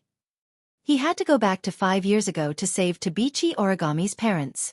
It's only been 3 days but Wu Yan has been sighing and groaning for a long time due to all the things that have happened. Ever since Tabichi Origami reunited with her parents, they were brought back to Fraxinus by Kodori. She hasn't seen Wu Yan since. That's why he was invited out by Tabichi Origami. To be honest, Wu Yan was very surprised and even a bit nervous. He didn't know what that icy beauty would do next. For Wu Yan, these 3 days were very hard to bear. For the students of the 10 high schools, these 3 days weren't very relaxing either. They didn't have any memories of the elves and magicians. Zhan Na, Yi Yu and the rest of Ratatosker led by Ratatosker had erased all of these students' memories. However, they still retained their memories of the Tianyang ritual. Due to an unknown explosion, the last day of the Tianyang festival was cancelled, which caused all the students to protest. After 2 days of hard work in the Tianyang sacrificial ceremony, the last day of the night sacrificial ceremony, which only belonged to the students, had been cancelled just like that. How could anyone be willing to accept it? Therefore, the group of students burst out with unimaginable enthusiasm. They protested fervently. The elven girls were also unwilling to let it go. They kept bothering Kotori. She had no choice but to use her connections with Ratatosker. She cooperated with the students. The after-night festival was postponed for 3 days. It was held once again. The students were very satisfied with the result. Therefore, even though it was postponed for 3 days, today, the students were still as if they weren't affected at all. They were happily celebrating the night sacrifice. It was almost evening now, and the clamor could be heard everywhere. This was the best evidence. After passing through the lively streets, Wu Yan arrived at the central hall. The doors to the central hall were already closed. Even the staff had been evacuated. There was no place to enter. Wu Yan circled around the central hall but still couldn't find an entrance. In the end, he had no choice but to use space transfer and teleport to the rooftop. The sun was setting in the west, and the dazzling radiance sprinkled down.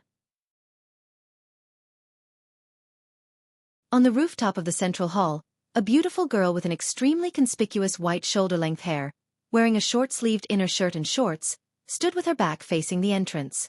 She stroked her hair that was fluttering in the wind with one hand while looking into the distance, elongating the shadow behind her. Standing under the radiance, it formed an extremely beautiful scene. At first, Wu Yan thought he saw an angel and lost himself for a split second. When he came back to his senses, the beautiful girl under the setting sun had already turned around and looked at him.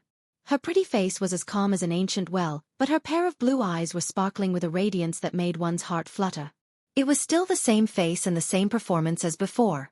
However, looking at Kite Origami's expressionless face, Wu Yan felt comfortable all over. This was because he could clearly feel that even though that face was still as expressionless as before, the haze that could be hidden behind it had completely dissipated like the clear sky after the rain. Instead, it was replaced by a refreshing feeling that made people unconsciously feel comfortable. This was the current Kite Origami. She had completely gotten rid of the past, got rid of the hatred, and also got rid of the sad path.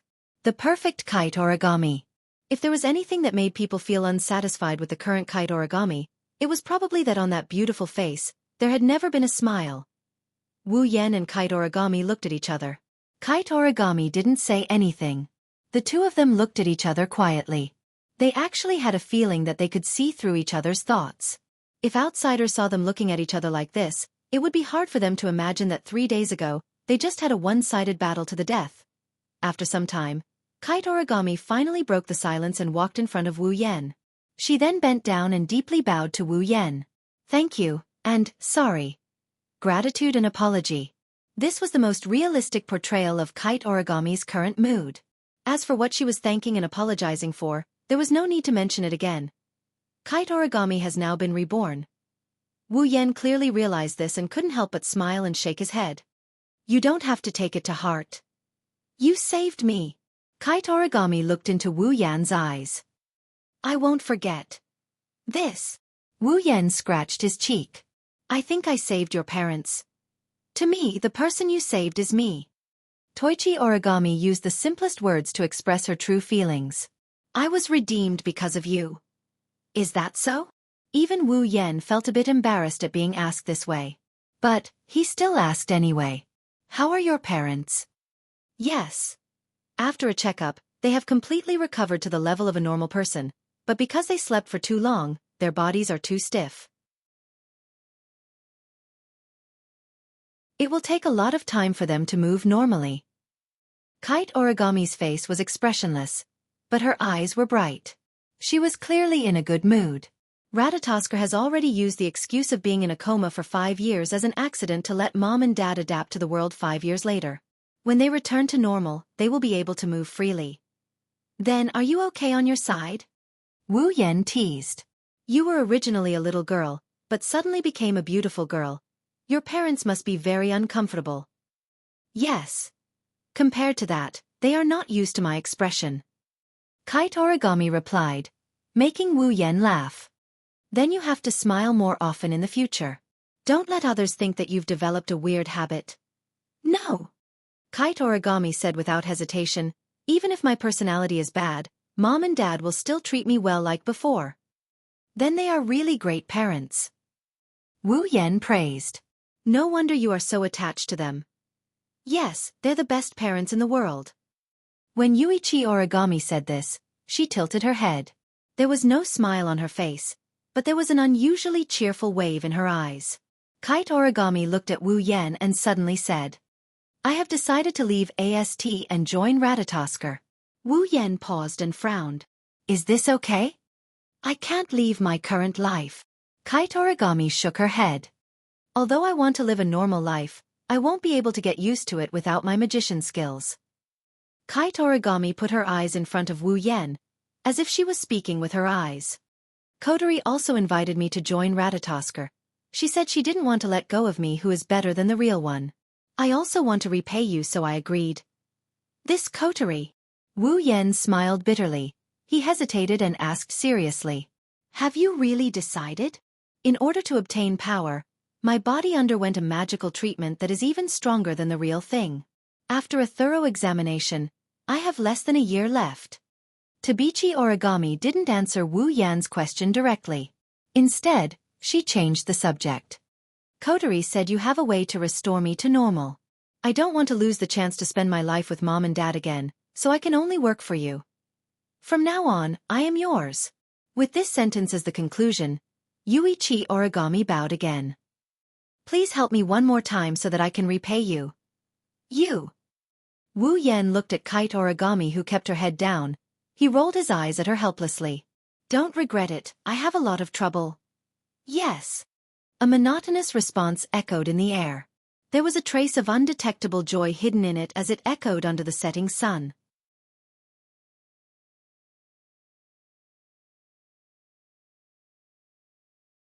Chapter 1253. Lying in his bed, Wu Yan, who just woke up, looked at Tabichi Origami, who is lying on top of him with her hands on both sides of his head. Her face is only 10 centimeters away from him. She is looking at him with her clear and expressionless eyes. She didn't say a word. The wine-red eyes and the blue eyes looked at each other. Both of them had nothing to say to each other. For the next 5 minutes, Wu Yan and Tabichi Origami just stared at each other without saying a word. The atmosphere was so cold that it sent chills down the spines of the onlookers. Of course, the reason why this happened wasn't because the two of them had short-circuited their brains. At least, Wu Yan wasn't. During these 5 minutes of staring at each other in disbelief, his brain was spinning rapidly to think of a problem. What the hell is going on? Well, Wu Yan's brain was indeed short-circuited. He couldn't help it. The scene in front of him was too strange. After a conversation with Yuichi Origami last night, the two of them had buried the hatchet. Since Yuichi Origami was no longer a member of AST, she had completely let go of the hatred in her heart and will no longer hate the elves. The group of elven girls also knew about Yuichi Origami's incident and no longer viewed her as an enemy. But no matter what, Yuichi Origami didn't have a good relationship with them before this. However, the current situation was that the person who had just buried the hatchet and declared that he wanted to repay him not only appeared in this house full of elves today, but also in his own room in such a manner. No matter who it was, they would feel strange, right? No. Perhaps I should correct this. Yuichi Origami, the culprit, wouldn't feel strange. Time slowly passed. Another 5 minutes had passed. The two of them were still staring at each other in this manner. The atmosphere in the room was getting stranger and stranger. Finally, Wu Yan couldn't stand this strange situation anymore. His face froze. He spoke. Can you tell me what's going on? As if she was waiting for Wu Yan to speak, Tabichi Origami calmly replied the moment Wu Yan finished his sentence. Get up. Ha. I'm here to wake you up. Can I ask why? This is Shirji's order. Shirji? Yes. Actually, can you be more specific? Around 7 a.m., I came here as instructed and knocked on the door at 6:32:34. Then, after about 3 seconds, Shirori answered my knock and opened the door for me 15 seconds later. Then, wait. I was wrong. I shouldn't have asked that. Wu Yan resisted the urge to flip the table. He took a deep breath and looked at Tabichi Origami's pretty face. He wiped the cold sweat off his forehead. Then, I'll ask you a question. No problem. First, why are you in this house? Kotori asked me to come here. She said there's something to discuss. Discuss something? Wu Yan paused for a second before he recalled something. He frowned. Is it about the phantom? How can this be discussed in the house? It's fine. Yuichi Origami replied concisely. Kotori said Shirji will find an excuse to run away as soon as I come here. Is that so? Wu Yan started sweating. He shook his head and returned to the topic at hand. Then, why would Shiji ask you to wake me up? Maybe it's just Wu Yan's imagination. Tabichi Origami's eyebrows twitched for a split second when she heard his question. She didn't reply until a while later. Although I don't know the specific reason, according to my observation, this should be an excuse for Shirori to drive me away when I'm in the process of improving my relationship with her. Don't you understand? Wu Yan's lips twitched as he complained. Then, why did you wake me up in such a way? This is an experiment. What? This is an experiment. Tokichi Origami repeated the question with an expressionless face without the slightest bit of impatience. Then he explained. It's because I've only learned how to use a female identity to intimately awaken a good friend, who is also a female in the past. I don't understand what's the best way to awaken a man, so I tried to do this experiment. Can I ask where you learned this from? From a book. Yuichi Origami answered without hesitation. A book that's only available for rent in a very special store. I know that without you telling me. Wu Yan felt like all his energy was drained away by Tabichi Origami's emotionless words. He felt like he was out of energy. In conclusion, now that Shiji has run away because of you, you still followed Shiji's order to wake me up, but you didn't know what method to use. As a result, after experimenting one by one, when I woke up, I experimented with one of them, and the result became like this. Is it like this? Correct. Well then, let me ask. Wu Yan forced a smile as his expression turned unnatural. If I don't wake up, what will you do next? Yuichi Origami was silent for a moment before replying with a blank expression. According to the book, a certain part of a man's body will be particularly energetic in the morning. I'm going to stimulate that part and let you get up comfortably. Cough, cough, cough. A breath rushed into Wu Yan's heart and throat, almost choking Wu Yan to death. Fortunately, as a true ancestor, Wu Yan couldn't die. His face turned green. Let me ask again, how are you going to stimulate it? Lick. With her usual cold expression, Yuichi Origami said something that couldn't be ignored. Although there are many other ways to stimulate that part of the mind, according to statistics, licking is the most suitable and most comfortable way. Wu Yan didn't know what expression to use to respond to Yuichi Origami's answer. Excited?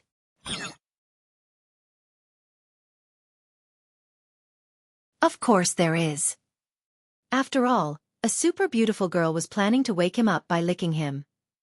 Regretful? Of course there is. After all, I woke up at the right time, right? But what was this feeling of being unable to let go of this feeling in his heart? Wu Yan looked at Yuichi Origami with a conflicted expression. After a long time, he finally said something. Aren't you afraid that Shiji will misunderstand our relationship? It doesn't matter. Once again, Origami answered without hesitation. Love has nothing to do with gender or quantity. I will use my actions to move Shiji. The problem is, your actions have scared Shiji away.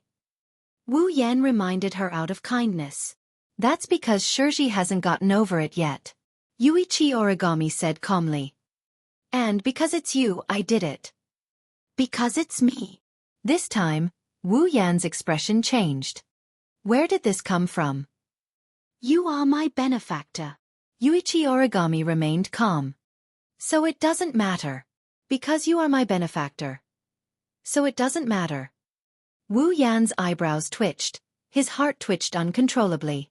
He felt that it wasn't a good thing to bury the hatchet with Yuichi Origami. If he had a good relationship with such a girl, once they started chatting, his lifespan would decrease. Looking at Wu Yan's pained expression, Tabichi Origami tilted her chin and said this. Don't you like it when someone stimulates your mind in the morning? Hearing Yuichi Origami's blunt words, Wu Yan showed a conflicted expression. He smiled bitterly and answered hesitantly. That depends on the person. And the situation. There are many other factors. In other words. Yuichi Origami interrupted Wu Yan and went straight to the point. You like it? Cough, cough. Wu Yan coughed again. Before he could speak, Origami Kitsune spoke. Since that's the case, let me do some exercises for the next time. After saying that, Yuani folded a piece of paper and got into the quilt. Wait! Not you, oh!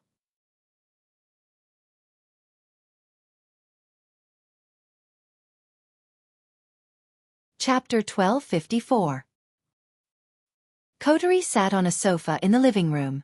She glanced at Tabichi Origami, who is sitting opposite her with an unapproachable expression.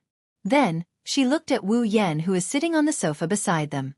Wu Yen looked like he's in a trance. She frowned. Did something happen between the two of you just now? Or did I miss something? Wu Yen and Tabichi Origami's eyelids twitched. One shook his head while the other remained expressionless, as if he couldn't be bothered to explain himself. Kotori narrowed her eyes and snorted. Forget it, I'm too lazy to care about what you guys did just now. Pulling out a small notebook and a pen from her pocket, Kotori twisted the pen tip and opened the notebook. Her expression turned serious. Then, it's time for us to start the question and answer session. About the phantom. Phantom. Tabichi Origami raised her eyebrows and looked at Kotori. The phantom you're talking about is the one who appeared in front of me the other day. The one who was covered in mosaics and whose body and voice couldn't be seen, right? Yes. That's right. Kotori perked up. That day, Phantom took the initiative to come into contact with you. Until he was defeated by his brother, there was a period of time. You two must have had a conversation, right? Kotori stared at Tabichi Origami. I want to know the content of that conversation. Kotori added solemnly. Everything. Hearing this, Yuichi Origami raised her eyebrows for a moment. She immediately lowered her head and pondered for a while. While recalling the contact with the phantom that day, she slowly simulated the entire process and conversation. She used to be a member of AST. Due to Tabichi Origami's personality, her explanation of the encounter with Phantom was concise and accurate. She tried her best to make the entire process as clear as possible. She even included the conversation between Wu Yen and Phantom at the end. Kotori wrote something in her notebook as she listened to Tabichi Origami's narration. Just like that, the two of them went back and forth, repeating the events of that day one after another. Wu Yen felt a bit bored at this point. Just like Kotori said, Shirori found an excuse when Tabichi Origami came to visit. They escaped from the house and brought all the elven girls with them. Now, only the three of them were left in the Five River House. Ignoring Wu Yen, Kotori and Tabichi Origami continued their investigation of the phantom. As time went by, the investigation was completed. However, the frown on the two girls' faces deepened as the investigation progressed. First, we induced the phantom with language, then we gave the spirit crystal. Kotori tapped the notebook in her hand and said with displeasure, That's basically the same as when I was with Mei Jiao. It's useless to investigate like this. I told you to ignore the phantom for now, but you just had to look into it. Wu Yen mocked her in a sarcastic tone. See, we didn't get anything in the end, right? Don't talk like it has nothing to do with you. Kotori raised her eyebrows and yelled at Wu Yen. If you hadn't let Phantom go, we would have been able to get more information. We might have even been able to find out the real identity of Phantom. I don't think so. Wu Yen pursed his lips. Although I don't know exactly how strong that Phantom is, since she was able to hide her existence when I didn't pay attention to the surroundings, silently contacted Origami Kyuchi, and even had a conversation with it, in the end, if it weren't for her carelessness, I might not have noticed her appearance until the end. Just this hidden ability alone is enough to make our gains close to zero. Wu Yen narrowed his eyes and his lips curled into a grin. I think unless Phantom comes to us herself and makes contact with us, with her cautious attitude and unusual concealment ability, it'll be difficult to find her. I feel like the Phantom has been watching us from the dark. Kotori bit the lollipop in her mouth and clicked her tongue. The more compatible the target of the spirit crystal is with the spirit crystal, the more powerful the spirit crystal will be after it is transformed into a spirit crystal. In other words, before the spirit crystal was given to me, Mei Jiao, and Kite Origami, Phantom already had a certain understanding of us and had been paying attention to us in a certain way, right? Kotori subconsciously looked around and her red eyes flashed. Could it be that the Phantom has been with us all this time?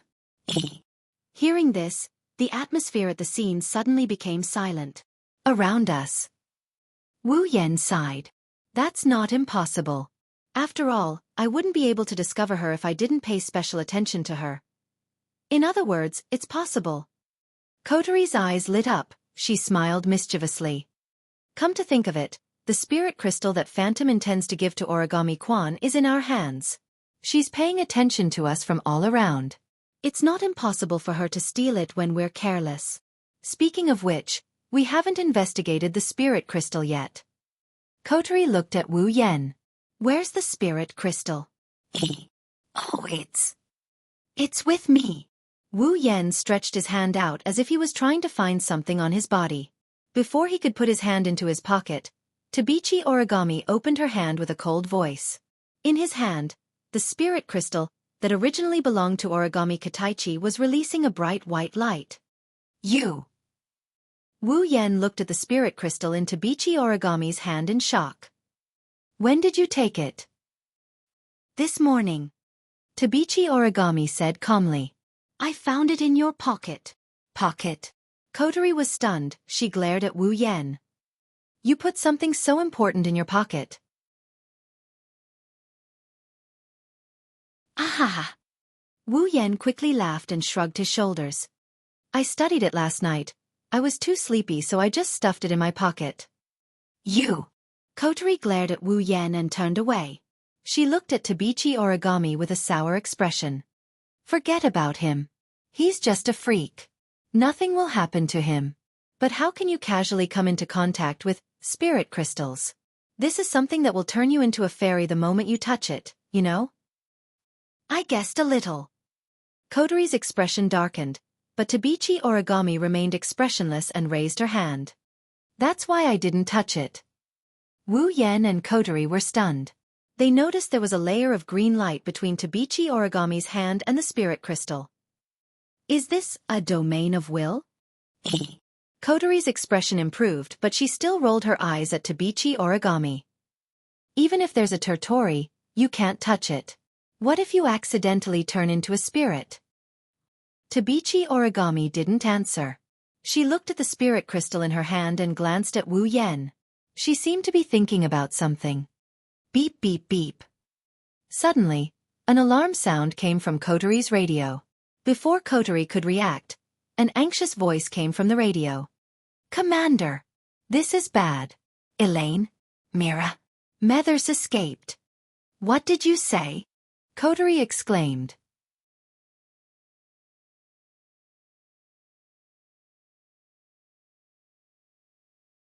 Chapter 1255.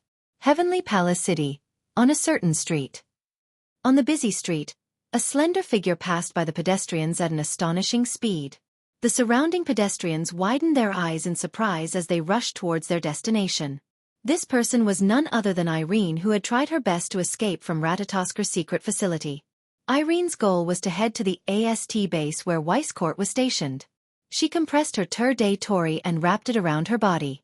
Then, she sprinted towards her destination as fast as she could without the CR unit. As she sprinted, she clenched her teeth tightly.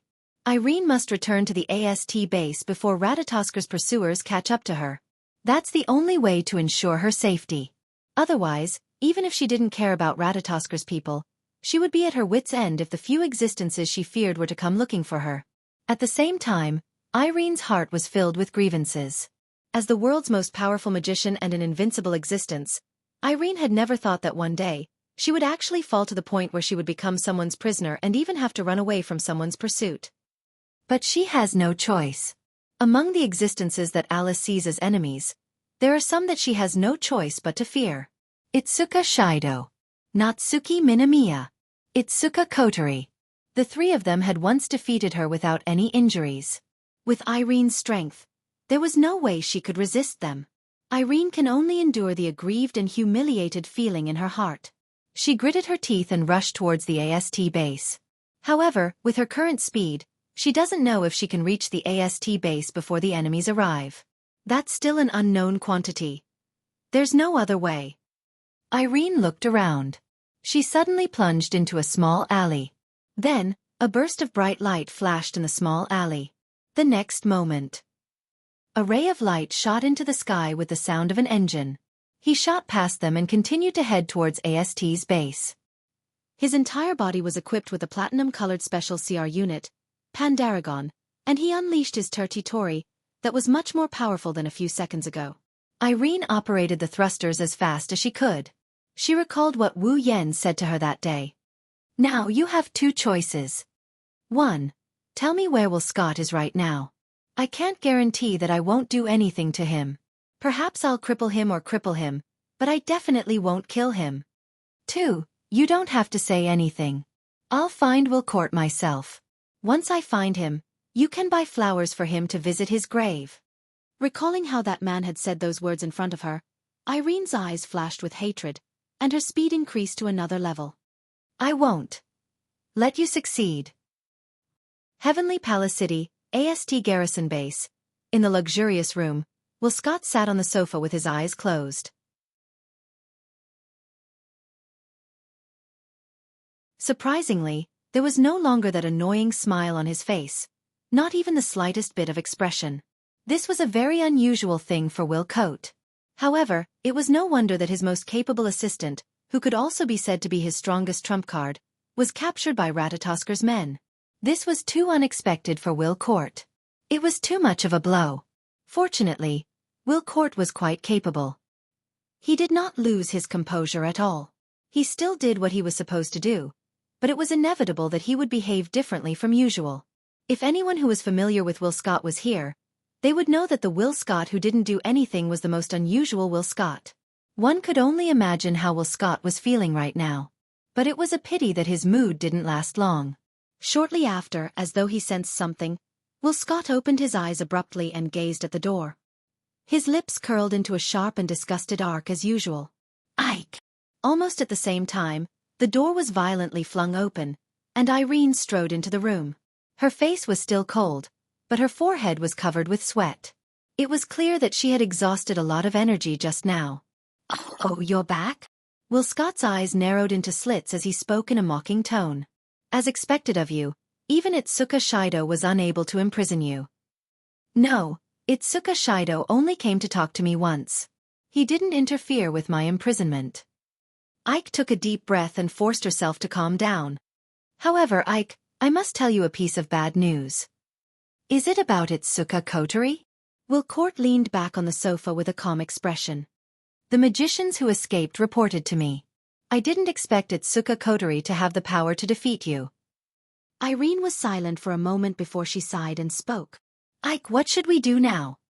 Irene bit her lips as she looked at Will Scott. Whether it's Itsuka Shido, Itsuka Kotori, or that angel Natsuki, their power is beyond the realm of elves. They are beyond our reach. Can we really capture them? That's right. Indeed, this is very unusual. Will Scott narrowed his eyes. There was a sharp glint in his eyes. The strength of the elves around Itsuka Shido seems to be beyond our expectations. This must be related to Itsuka Shido. Irene nodded silently and agreed with Will Scott. It's not like the DEM hasn't fought fairies before. Irene didn't only encounter fairies in Heavenly Palace City. However, compared to the fairies she encountered before, Wu Yan, Kotori, and the others are way too strong. They're so strong that they shouldn't be the only fairies that can handle them. This made Will Court and Ike suspect that Wu Yan is the cause of this. With the power of Dem, they knew that whenever elves appeared, Wu Yan would take the initiative to contact them and seal their spiritual energy. They even found out about Ratatasker's existence. Now, whenever the DEM gets involved with Wu Yan, all sorts of things will go wrong.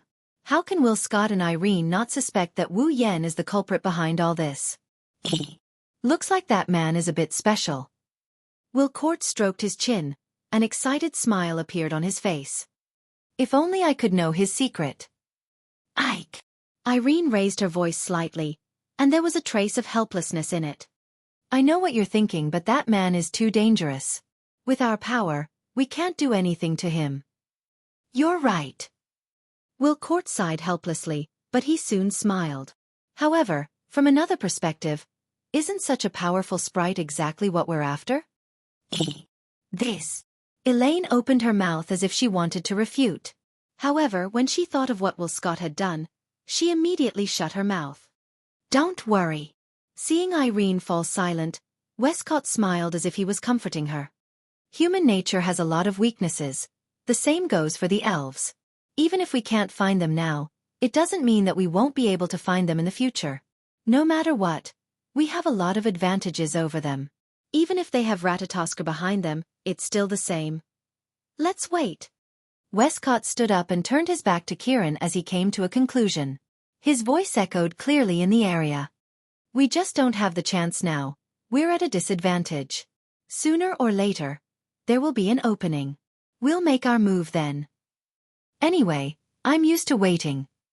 Just as Will Scott finished his sentence, a mocking voice rang out. Too bad I don't have that much time to play with you.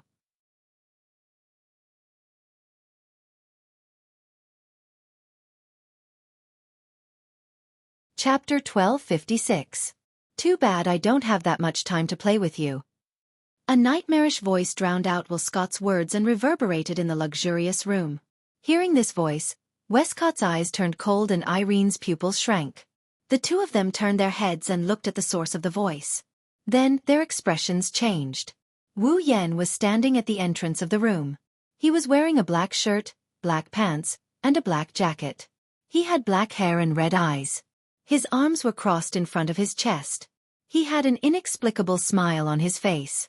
Irene was expressionless. Her shoulder-length hair fluttered even though there was no wind. The temperature in the room dropped to freezing point. Irene. Irene was the first to react. She leaped up and arrived in front of Will Scott. A golden light flashed on her body, and her special CR unit, the Pendaragon, appeared and covered her body. She pulled out the sword-shaped equipment from her back and issued a command in her mind. A laser beam shot out from the handle of the sword-shaped equipment. Irene pointed it at Wu Yan. Her expression was full of vigilance. You. When did you? Don't be nervous. Wu Yan revealed a half-smile that Irene feared the most. He shrugged. I just got here. I have no intention of eavesdropping. Although, I can more or less guess the content of your conversation. Do you think I'll believe you? Irene heard Wu Yan's words. She did not let down her guard. Instead, she glared at him. If you didn't follow me from the beginning, how would you know? How did you know we were here? Irene's eyes widened as she thought of something. Did you guys arrange for me to escape on purpose? To find Irene? Don't think we are as bad-hearted as you dem. Wu Yan looked at Irene with an innocent expression. The corner of his lips slowly curled upwards. Well, anyway, you won't believe me even if I tell you this. You. Irene impulsively grabbed the laser sword in her hand. She wanted to rush to Wu Yan, but she was stopped by a hand on her shoulder. Calm down. Irene, you are losing your composure. Will Scott patted Irene's shoulder and he looked at Tabichi Origami, who is standing beside Wu Yan. He helplessly smiled. I think the reason why Taoist monarch scholar is here should be because of Origami Crane, right? Irene. Irene. Irene was stunned for a moment before she remembered. As a member of AST, not only did Tokichi Origami know that they were in AST's base, but she had also come here to meet Westcott because of the video. Naturally, he would also know where Will Scott and Irene were. Kite Origami. Irene's expression darkened. Her gaze towards Kite Origami turned dangerous. I didn't expect you to be someone who bites the hand that feeds you. I've gained power. Although it's because of your help, I've also paid the price. You've also used me once. Yuichi Origami replied expressionlessly. From the very beginning, we were never on the same side. Weren't on the same side? Irene stared at Tokichi Origami's cold face. Aren't you from AST? Don't you hate elves the most? Isn't the person next to you the one who killed your parents? No, you're wrong. Yuichi Origami's eyes released a cold light. He's my benefactor. Benefactor. This time, it wasn't just Irene who was stunned. Even Will Scott was stunned. Benefactor? Isn't he the one who killed her parents? How did he become her benefactor? Looking at Tokichi Origami's beautiful face, whose expression and emotions could not be read at all, Will Scott and Irene frowned. They couldn't figure it out. It's not their fault.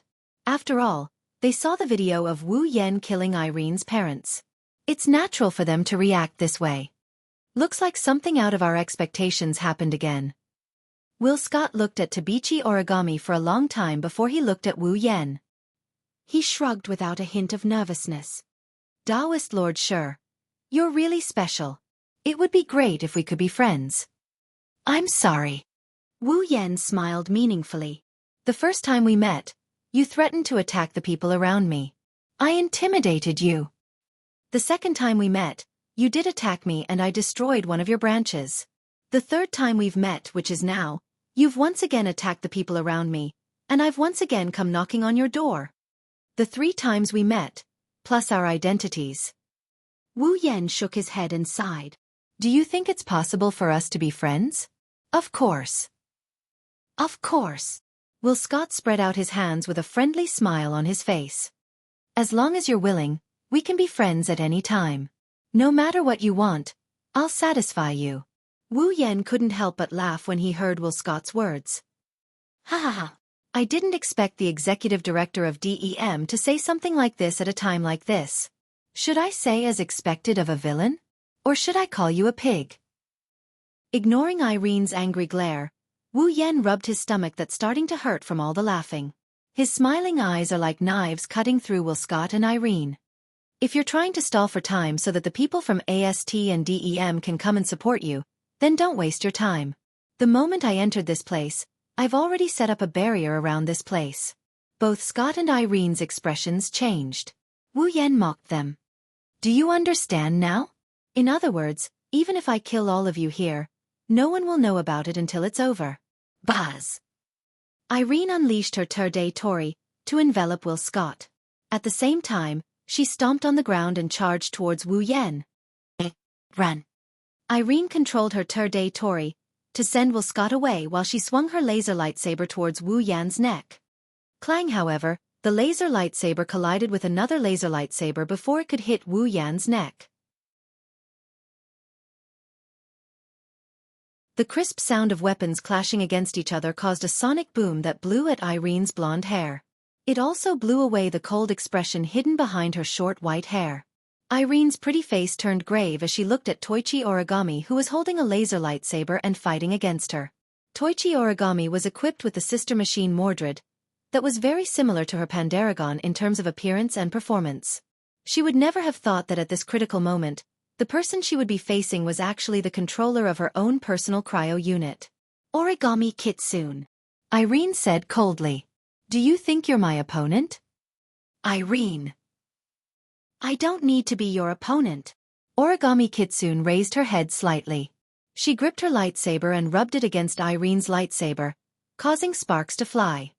I just need to achieve my goal. Achieve my goal? Irene frowned and her expression changed. She abruptly turned around and looked behind her. What she saw made her expression change drastically.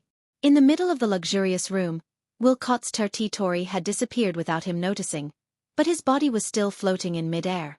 It wasn't because Will Scott also had extraordinary strength, but because a hand that was disproportionate to Will Scott's body was tightly gripping his neck and lifting him up into the air. He was struggling with a painful expression. The one who grabbed Will Scott by the neck and watched him struggle in pain is Wu Yan, the one who was supposed to be Irene's target. Irene couldn't hide the shock in her heart and exclaimed without thinking.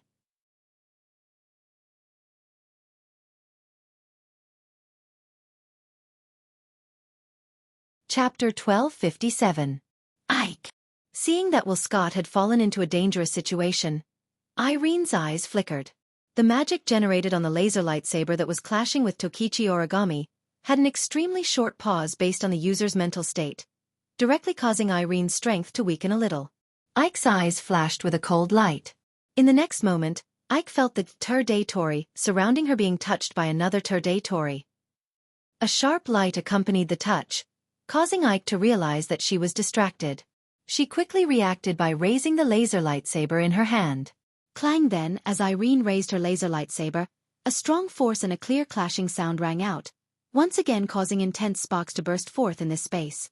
Unfortunately, even though Irene reacted in time, She couldn't block Tokichi Origami's full-powered attack.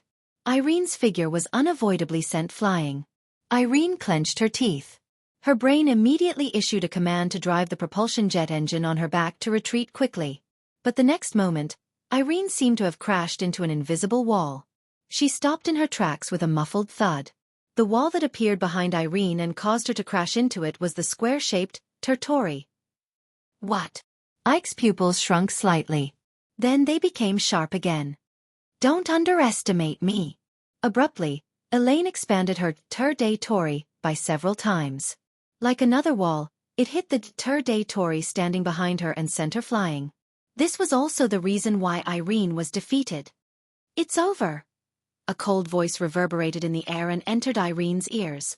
Irene raised her head abruptly and looked forward. Immediately, the engine behind Kite Origami's back was fully activated. She swung her laser lightsaber and slashed the territory around her with a sonic boom. Ike's eyes fell on it. Ike's territory precision is the highest among all magicians in the world. Logically speaking, Ike's strength is lower than Ike's. Even if Ike's full-force attack was caught off guard, it was unlikely that it could break the territory around her. However, the strange thing was that Irene had expanded her territory. There was a fundamental characteristic of the territory. That is, the smaller the range of the territory in use, the greater the precision. The higher the defense, the higher the defense. On the other hand, the bigger the territory used by a magician, the higher the precision. The lower the precision, the lower the defense. Naturally, the lower the defense.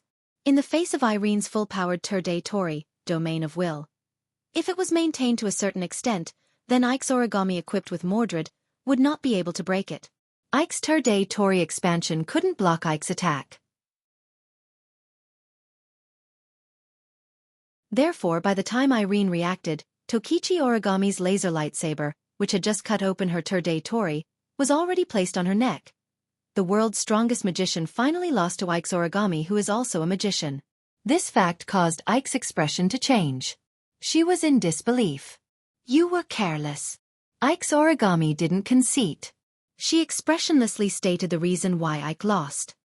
I didn't think that the world's strongest magician would be distracted during a battle. You should be the stronger one, but you've exposed your weakness so obviously. I'm not so kind as to let you go. You! Ike was a bit agitated. She wanted to resist, but a piercing pain and coldness came from her neck. Ike's origami slightly moved the laser sword and cut her neck. You can't even control your emotions after losing? Ike's origami said coldly. But please don't move. Please calm down. Otherwise, you'll embarrass yourself. A trace of hatred flashed through Ike's eyes. However, she didn't dare to act rashly. She turned her gaze to Will Scott and stared at Wu Yen. Her body tensed up. If this continues, forget Will Scott. Ike won't be able to protect herself. Ike was anxious when she saw Will Scott in more and more pain. Wu Yen suddenly let go of Will Scott's neck and let him fall to the ground. Cough, cough, cough. Holding his neck, Will Scott coughed out of anger. However, before he could cough a few times, a foot stepped on his chest and stepped on him. Ike! Ike's eyes were about to pop out of their sockets.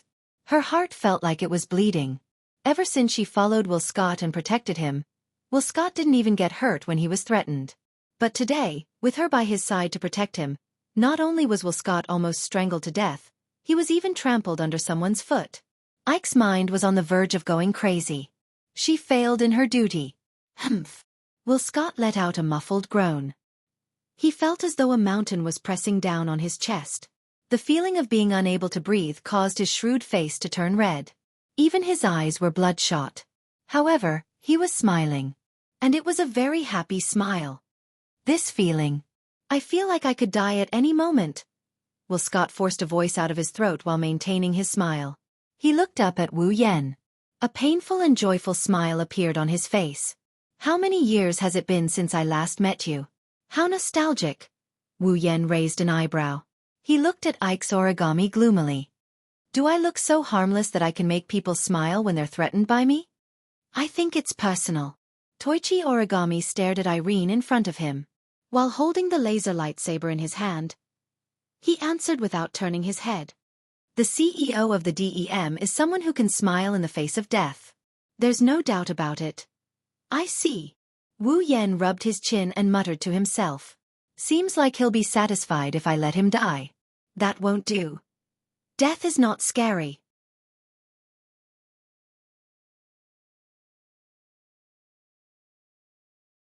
Tokichi Origami also ignored the two hostages and said indifferently, At least if I were in your shoes, I'd rather die. Is that so? Wu Yan didn't seem to be aware of it as he increased the pressure on his leg. Looking at Westcott's contorted face, Wu Yan chuckled. It's a cold chuckle. Then what should I do to vent the anger in my heart? Westcott opened his mouth as if he wanted to say something, but the force from his chest caused the air in his body to disperse, making him unable to utter a single word. Unable to speak, Will Scott could only put on a smile on his face once more. His smile was both joyful and mocking. Wu Yan couldn't help but reveal a disgusted expression as he swung his hand downwards with all his might. A stream of magic power whistled through the air like a sharp blade, ruthlessly slicing towards Will Scott's shoulder. With a clear tearing sound, Westcott's entire arm below his shoulder was cut off from his shoulder while blood spurted out like a fountain. The smile on his face froze. The intense pain caused Will Scott to cry out in agony. Ike! Irene's heart-wrenching cries reverberated in the surroundings. She no longer cared about the laser sword on her neck as she charged towards Will Scott. Bang! However, before Irene could rush out, Tokichi Origami kicked Irene's body forcefully, kicking Irene out. Ugh! Ike grunted. Ike's body flew across the air and landed next to Will Scott, who was hugging his shoulder. Her face was full of pain. Wu Yan looked at Will Scott, who was lying on the ground with a twisted face. He turned around and walked towards the exit. It won't be so easy next time.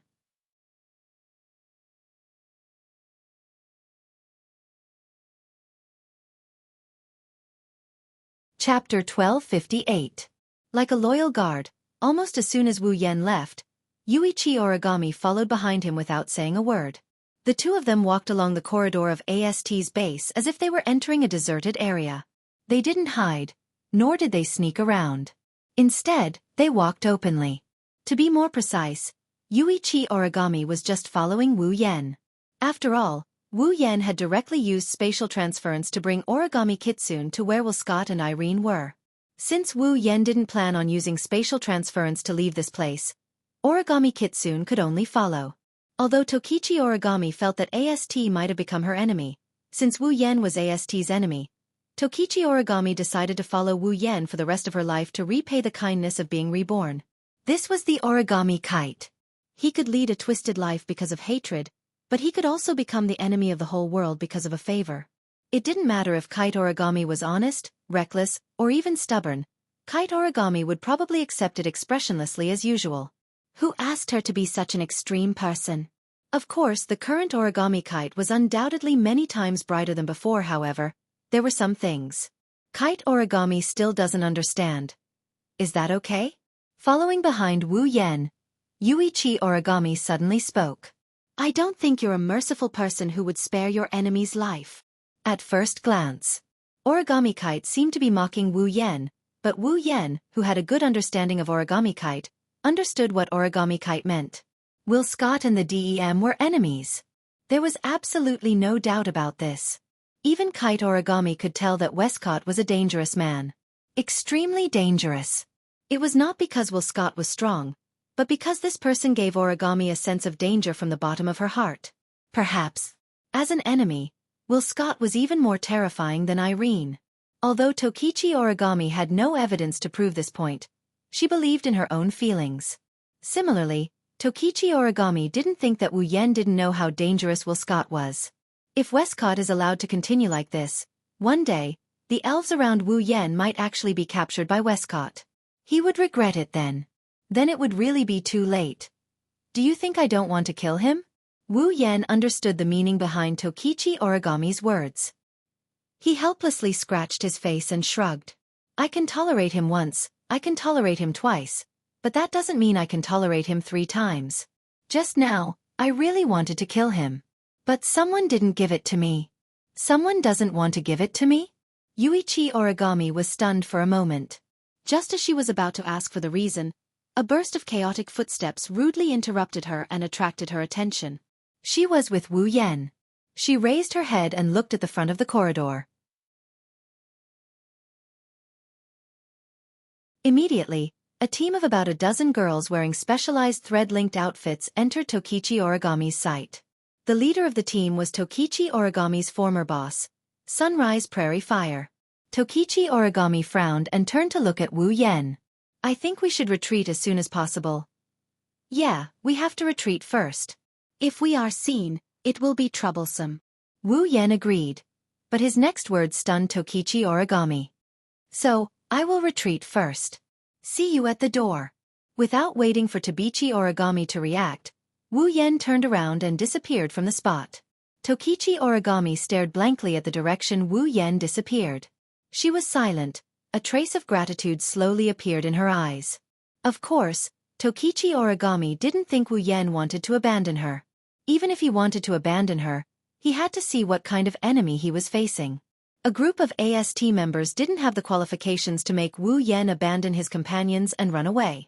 Besides, Tokichi Origami didn't believe that Wu Yan would do such a thing. Even though Tokichi Origami had only known Wu Yan for a few days, she could see that he was a good person from the smiles on his elves' faces. Now, this thought was further reflected in Tokichi Origami's heart. Tokichi Origami finally understood why Wu Yan didn't use that magical teleportation method to leave AST's base. Wu Yan was waiting for AST's people to arrive. When they arrived in front of Tokichi Origami, they would have a chance to say goodbye. He saw through me. For the first time, Tokichi Origami smiled bitterly. Tokichi Origami didn't regret following Wu Yan. Even if she didn't regret it at all. However, in AST, the other elves were also very good to Tokichi Origami. Especially Liaozi, she was very concerned about Tokichi Origami. She even worried about Tokichi Origami because she knew about her situation. Under such circumstances, even though Tokichi Origami didn't miss AST, she would still be reluctant to part with them. Wu Yan saw through this, that's why he walked into AST's base openly. When the target appeared, he asked Tokichi Origami to stay. He wanted Tokichi Origami to say goodbye. Looking at Daybreak Prairie and the group of AST members who were walking towards them, Toichi Origami took a deep breath and returned to her usual self. She quietly waited for Daybreak Prairie to arrive. Very quickly, Blazing Sun also noticed Toichi Origami who was standing in front of him. He instinctively stopped in his tracks and ordered his subordinates to stop as well. Origami? Under the sun, Liaozi tilted his head and frowned. Didn't you receive the distress signal? What are you still doing here? Go to Mr. Wilcourt's room and check on the situation. After saying that, she immediately wanted to rush to Wilcourt's room again. However, Yue Origami's motionless appearance attracted her attention, causing her to frown more and more. She felt that something was wrong in her heart. Origami? Once again, she called out Origami Kitsune's name. This time, her voice was filled with confusion. She stared at Origami Kitsune, who stood there expressionlessly and completely ignored her order. She narrowed her eyes and turned around to look at her subordinates. You guys go first. Yes. Although they were a little confused as to why Daybreak Prairie Fire would give such an order, the members of AST did not hesitate at all. They agreed right away and passed through Kite Origami to rush to Wilcourt's room. What's wrong? As soon as they left, Liaozi spoke in a deep voice. You disobeyed my order in this situation. Don't tell me you're fine? Hearing this, Origami Kitsune first lowered her head and was silent for a moment. When she raised her head again, her words caused Liaozi under the sun to be stunned. I'm leaving AST. What did you say? Under the sun, Liaozi didn't seem to believe the words that entered his ears. He widened his eyes in shock and cried out involuntarily. You're leaving AST. Tokichi Origami changed her simple actions and used slow and firm movements. She nodded heavily and told Liaozi the truth of her words. Liaozi stared blankly at Tokichi Origami. When she came back to her senses, she became anxious. Why? Why do you want to leave AST? Did something happen? A lot of things have happened. Origami Kitaichi shook her head gently. Her short white hair swayed with her movements. Origami Kitaichi looked as if she could disappear from the sight of a blazing sun at any moment. She was full of illusions. I'm here to say goodbye to you. Do you know what you're talking about? Liaozi finally believed what she heard when she saw Tokichi Origami did not seem to be lying. Her expression turned ugly. Clearly, Liaozi under the sun would not agree to Origami leaving AST. Of course, this was because Liaozi cared about Tokichi Origami. Because Daybreak Prairie Fire knew what would happen to Origami Kitsune, who suggested leaving AST.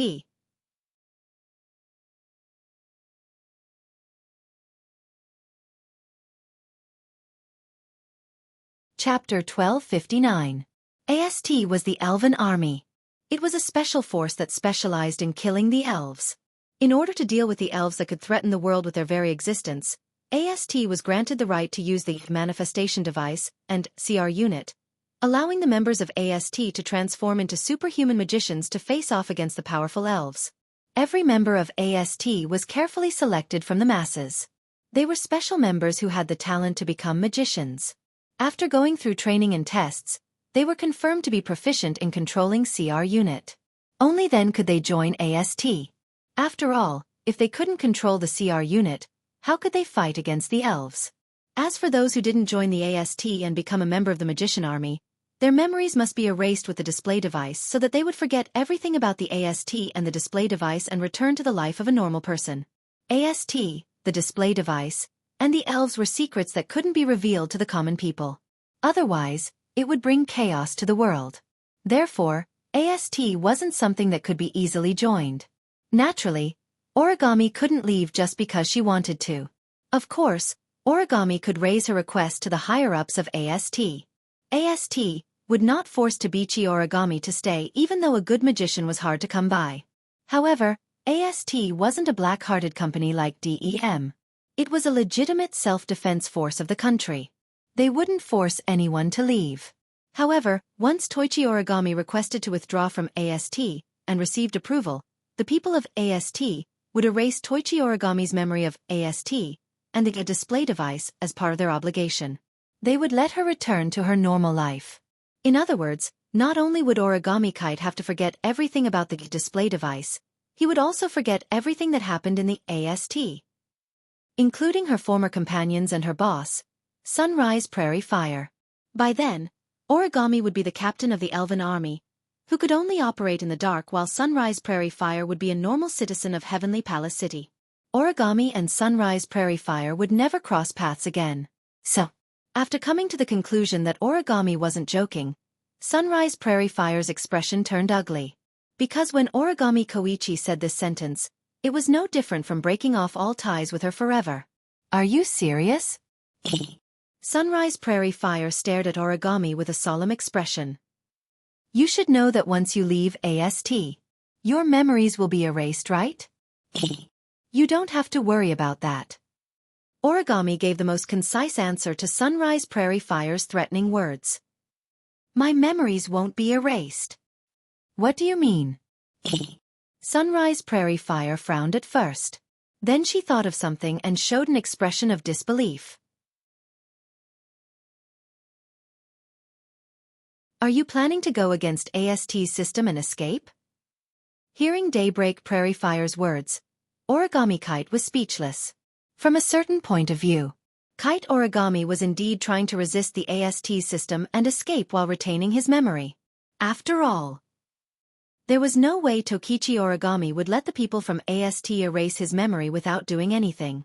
Seeing how speechless Tokichi Origami was, Sun Liaozi's anger exploded. Are you crazy? Without even thinking about it, Liaozi under the sun cursed out loud. You'll be wanted by the self-defense force. Do you want to live like a fugitive? You don't have to worry about that. Origami looked at Sunrise Prairie Fire. Someone will help me. It won't affect my life. Someone will help you. Sun Liaozi looked as though he was unable to let go of this matter. I think you're crazy. Did someone instigate you to do this? But you're not a kid who will be tricked. Actually, the real one is also over there. Tokichi Origami said something that made Daybreak Prairie Fire stunned. I'm safe there. Nothing will happen. At this moment, Sun Liaozi's expression became uncertain. Can you be more clear? No matter how clear it is, I can't tell you. Origami shook her head and refused Sunrise Prairie Fire's question. I'm just here to say goodbye. Don't be reckless. Under the sun, Blazing Flame's face was filled with anxiety. Even if you don't want to erase your memory, once you leave AST, you won't have the chance to use the display device and the CR unit anymore. Haven't you always wanted to avenge your parents? Revenge. Toby Origami actually laughed. Although he quickly returned to his expressionless state, Prairie Fire Under the Sun clearly saw this scene and was somewhat frightened. Under the gaze of Liaozi, Kitaichi Origami spoke in a dreamlike tone. I don't have any hatred left. How can I avenge them? No hatred. Sunrise Prairie Fire was stunned. I should have died 5 years ago, but in the end, I survived. Toichi Origami closed her eyes as if she was recalling something. Her cold voice echoed in the air. I once thought of committing suicide. I wanted to leave this world with my parents, but I met her. Shiori's figure appeared in her mind, and Tabichi Origami's tone softened. She gave me a glimmer of hope at that time. She also became the final destination of my soul. She allowed me to maintain myself and not fall. She allowed me to continue living. Meeting her can be said to be the luckiest thing in my life. She slowly opened her eyes. At this moment, Yuichi Origami's eyes flashed with a bright color that even Liaozi Under the Sun would be shocked. She had never seen such a color in Yuichi Origami's eyes before. That's the hope for the future. That's the hope for life. This was something that the previous Origami Kite definitely did not have.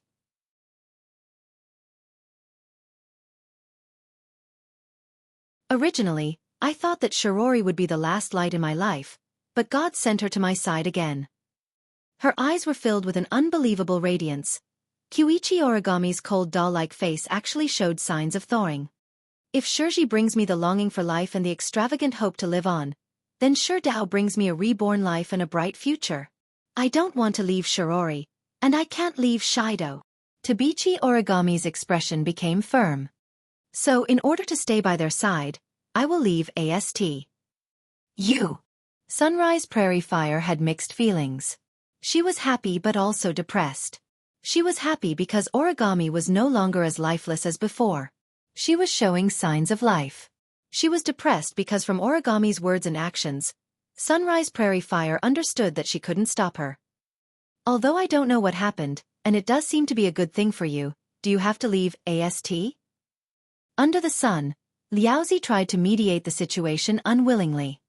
Staying with them shouldn't conflict with staying in AST, right? No. Origami answered without hesitation. AST is an army against the elves. It only exists to kill the elves. I can no longer attack the elves, so it's impossible for me to stay in AST. Can no longer attack fairies. Sun Liaozi was shocked and said in disbelief, the elves are the gods of destruction who bring disaster to the world. They are an existence that will endanger the world. For the safety of the world, shouldn't we stand up? I know. Origami looked straight at Sunrise Prairie Fire. But my position has changed. I won't change it again. Origami, you. Sunrise Prairie Fire's expression changed. Finally, it turned into unwillingness.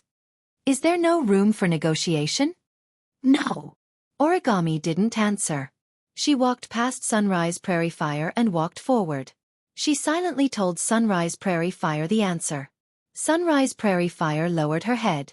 After a long time she sighed. Forget it. I hope you can live a good life in the future. Tokichi Origami stopped, turned around and bowed to Blazing Under the Sun. Soon after, he stepped forward and left the scene. Sunrise Prairie Fire looked in the direction Origami left. After a long time.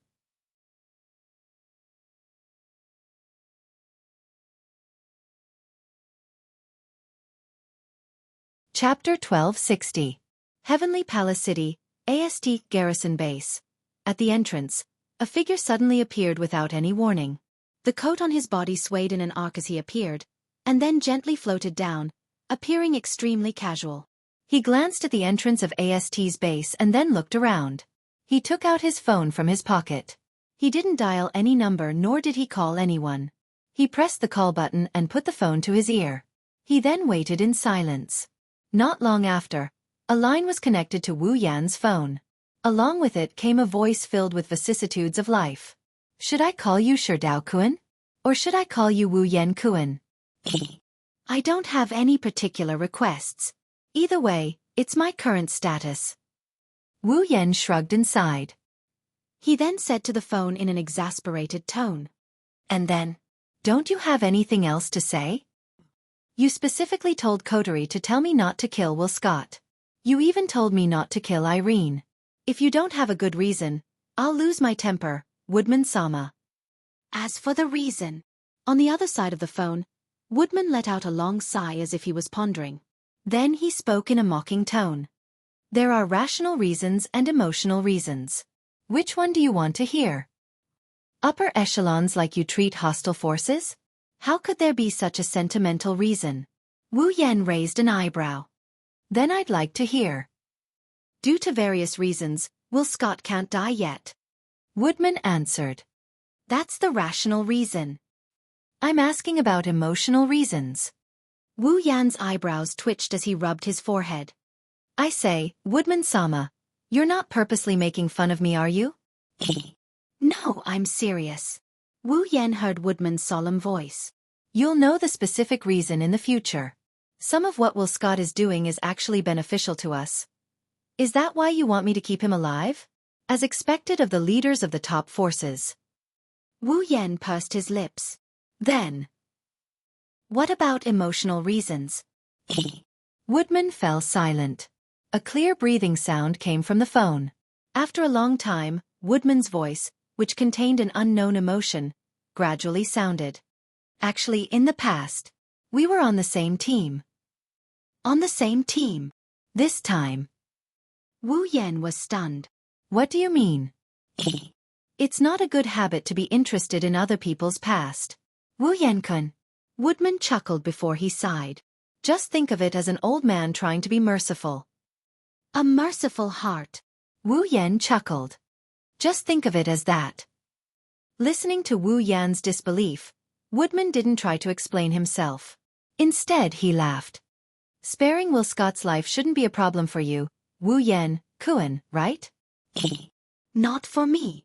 Wu Yan retorted. But don't forget, I still have a group of elves with me, and there are a few among them who aren't strong enough to fight against the Dem. If Will Scott has any evil intentions and seizes the opportunity, they will be in great danger.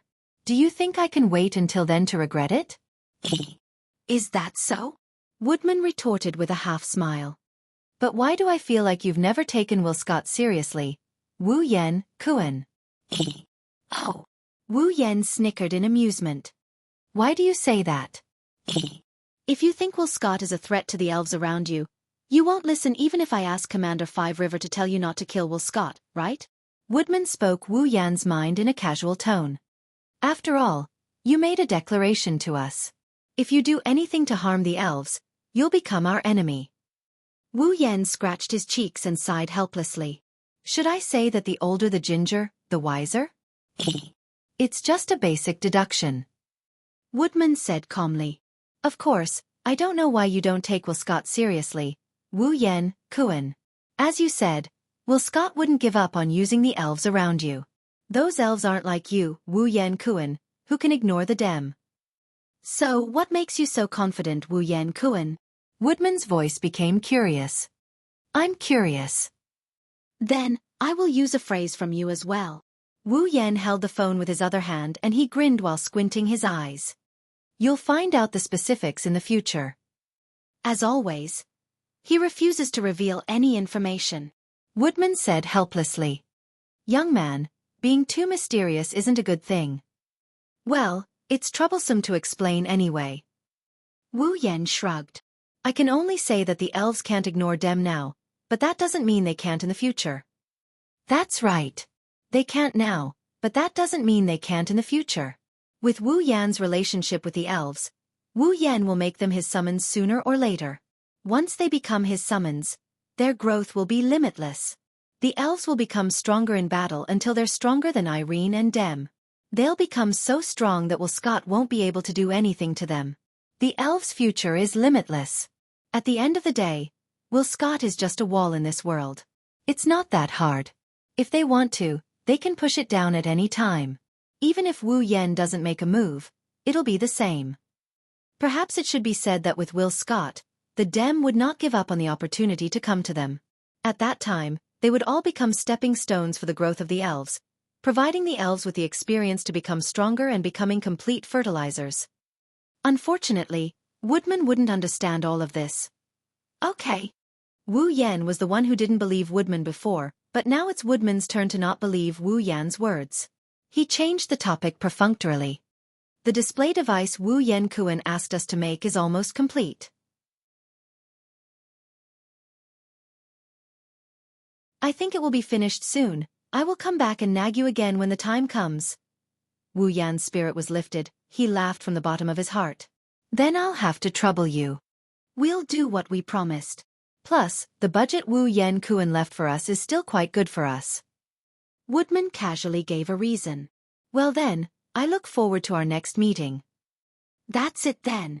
Not wasting any more time on idle chatter, he hung up the phone decisively. Looking at the phone, he curled his lips again. Sure enough, no matter how kind a person is, they'll still have a cunning side to them when they get older. While he was talking to himself, Tobi Origami walked out from the entrance of AST's base. Under Wu Yan's gaze, she slowly walked up behind him. Her face was still as cold as ever. However, those who were familiar with Yuichi Origami should be able to sense that Yuichi Origami's frosty expression had become much gentler than before. Wu Yan grinned back at her. Everything's done? Tobi Origami nodded faintly and looked at Wu Yan. I won't leave you again. Is that so? Wu Yan was embarrassed and smiled. If you say that, Shirji will definitely misunderstand. It's okay. Tobi Origami's expression was normal.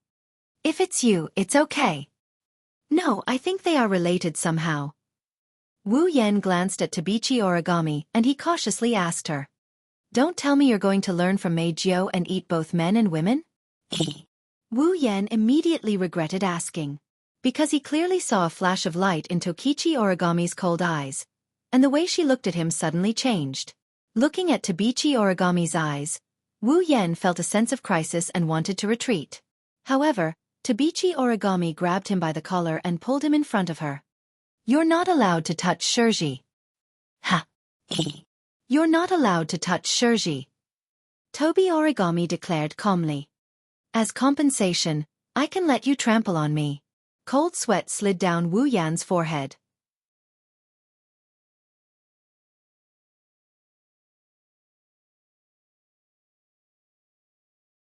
Chapter 1261.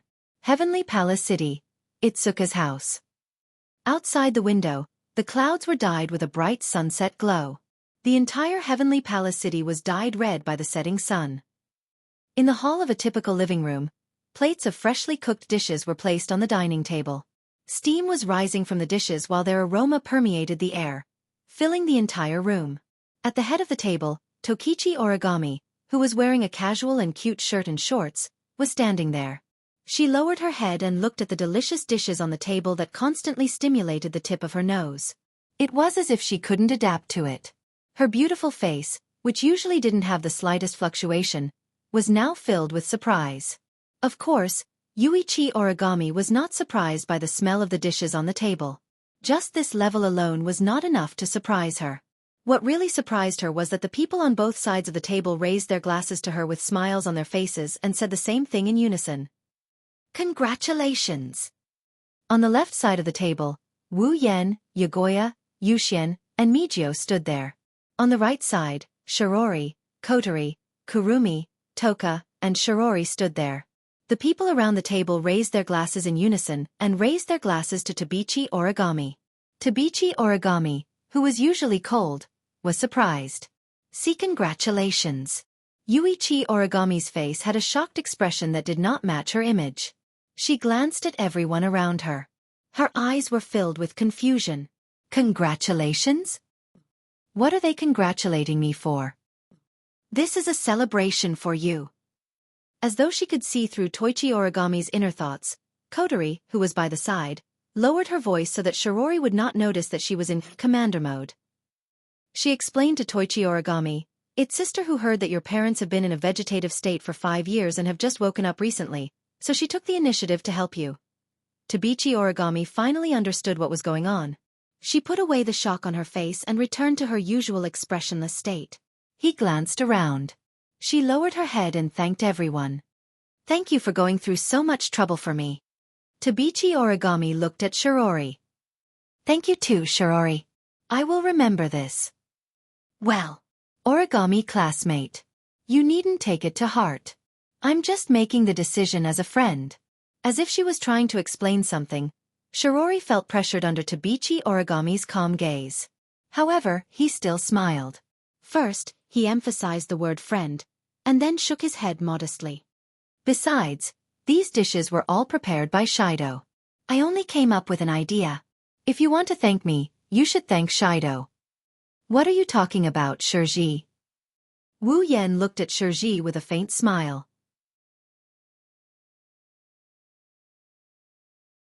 "You only heard about the Origami parents by accident, but you were so worried that you ran all over the place, asking about this and that. When you found out about the Origami family, you immediately decided to hold a celebration banquet. This is the proof that you have always been concerned about the Origami family, isn't it?" Hearing this, Tokichi Origami immediately turned her gaze to Shirji.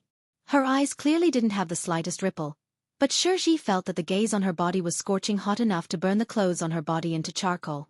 She was so scared that her heart fiercely jumped, and she hurriedly laughed. Let's not talk about that anymore. Today is a celebration for Origami classmates' parents. Although Origami classmates' parents aren't here, it's still something worth celebrating for Origami classmate. Hurry up, everyone, let's eat.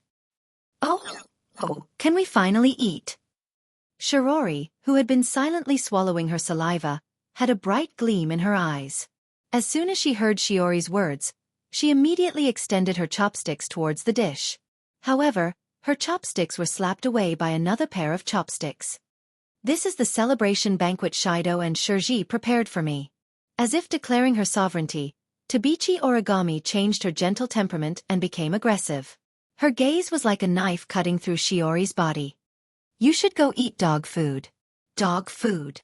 Shirori was about to get angry at Tabichi Origami when she heard what Tabichi Origami said. "What is dog food? Is it delicious?" "Dog food. That's the best delicacy in the world. It's also the most suitable existence for you. It's a perfect match for you." Koichi Origami answered without hesitation. "I strongly recommend you eat dog food." "Really?" Shiori's eyes widened as she looked at Wu Yan with excitement. "Shido, I want to eat that. Make it for me." "Ahaha." Wu Yan laughed dryly. "I know how to make it, but this is the first time I've been asked to make dog food. It feels wonderful." As it turns out, even though Kite no longer hates the elves, he still needs to make progress in his relationship with 10 fragrances carefully. They are definitely enemies on par with Mikoto and Shokuhu Misaki. Ugh, this is delicious. On the other hand, Meijio had already started eating. She seemed to be enjoying herself. "As expected of my dear, you're so good at cooking." "Humph, my master's cooking isn't something that mortals can compare to." Next to her, Yajuya continued to work while puffing out her chest proudly. It was as if she had done everything herself. Xian, on the other hand, turned her head strangely and looked in Meijio's direction. Xian has always wanted to know why Meijio is here. "Yes. My dear invited me here." Meijio raised her head proudly. "It's a celebration, of course the more people there are the merrier." "Sister Meijio." "She brought ingredients." Yoshino tugged at Xian's sleeve and reminded her. Sister Shirori saw the ingredients and thought of holding a celebration. "Allah!" Kurumi blinked her eyes and put her finger on her cheek, making a cute gesture. "So you're saying that Meijio wanted to bring ingredients to our house before we decided to hold a celebration?" "Yes." "What's wrong with that?" Meijio looked at Kurumi and said angrily, Only you guys get to eat my dear's cooking every day. You're too cunning. I want to try it too. This is already our family's signature dish. Coterie pouted.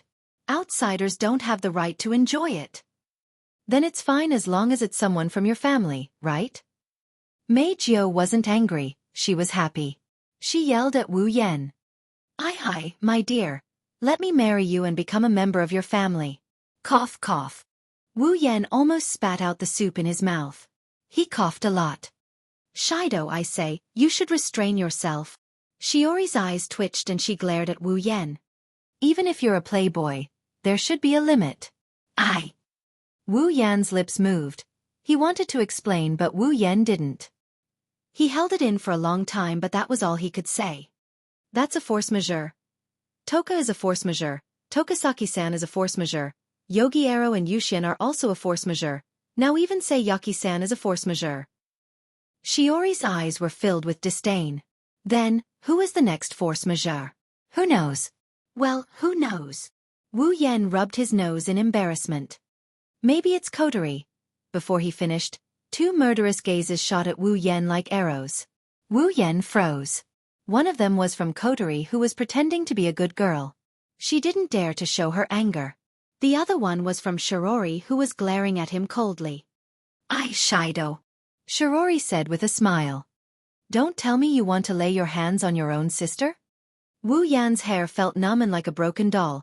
He shook his head with a kacha-kacha sound as if his neck was rusted. That's what he got from her. You lolicon. Wu Yan almost spat out his saliva. Why? Why do you have so many questions when a woman is angry? Shirori fiercely threw out such a sentence.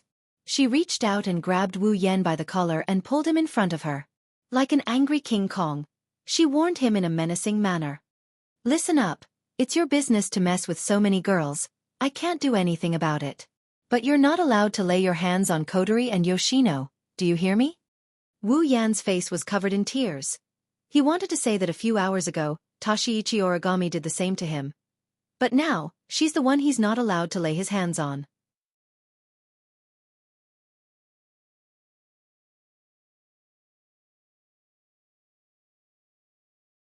Chapter 1262.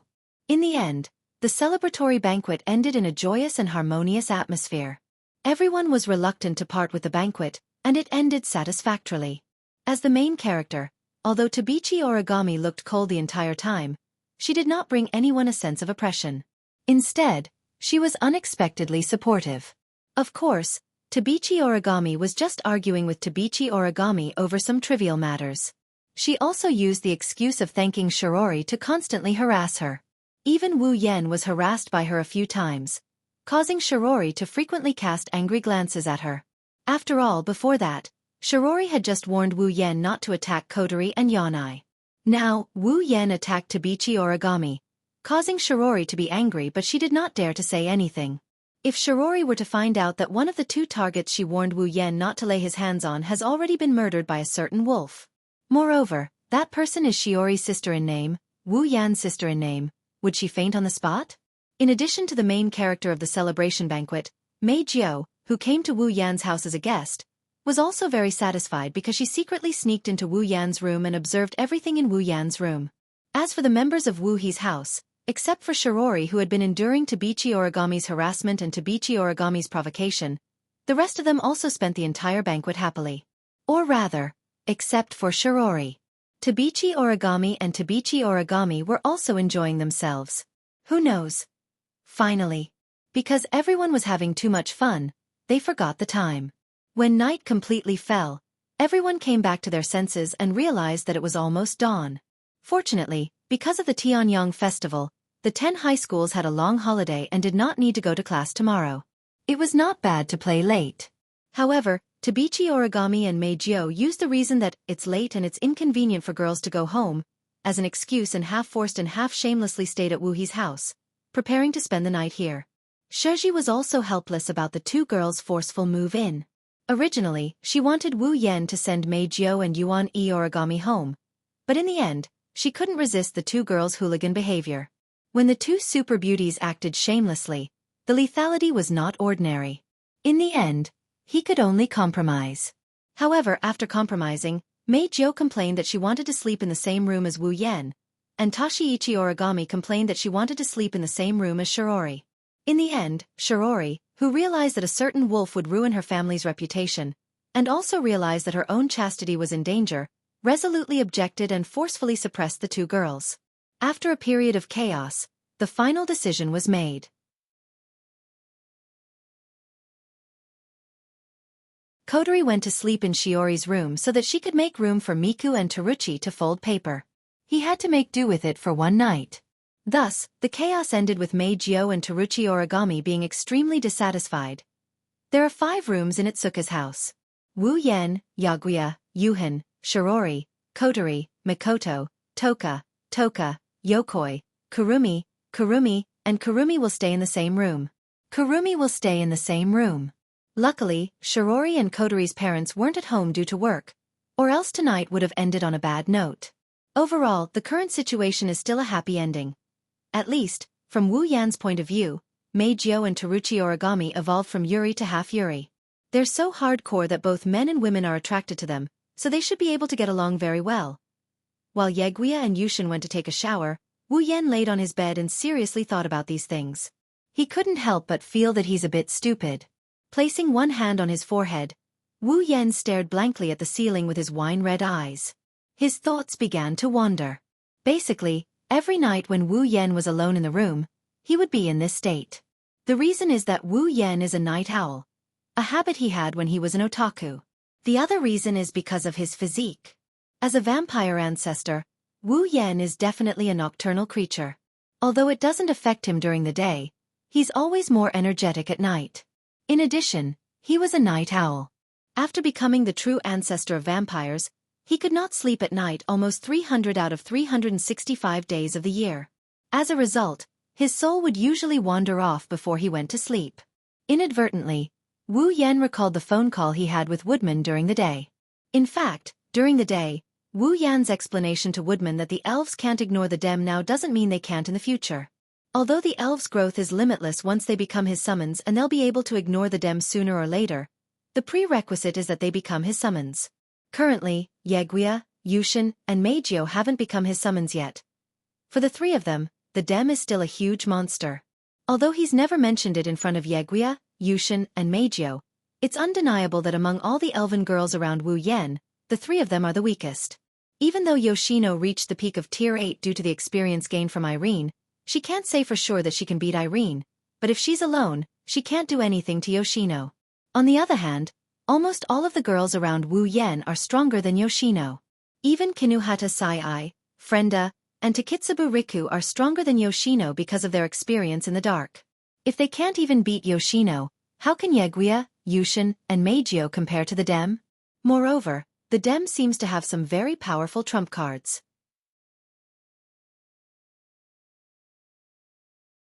It's possible that even Kurumi, Yoshino, Kotori, and Toka will have a hard time against it.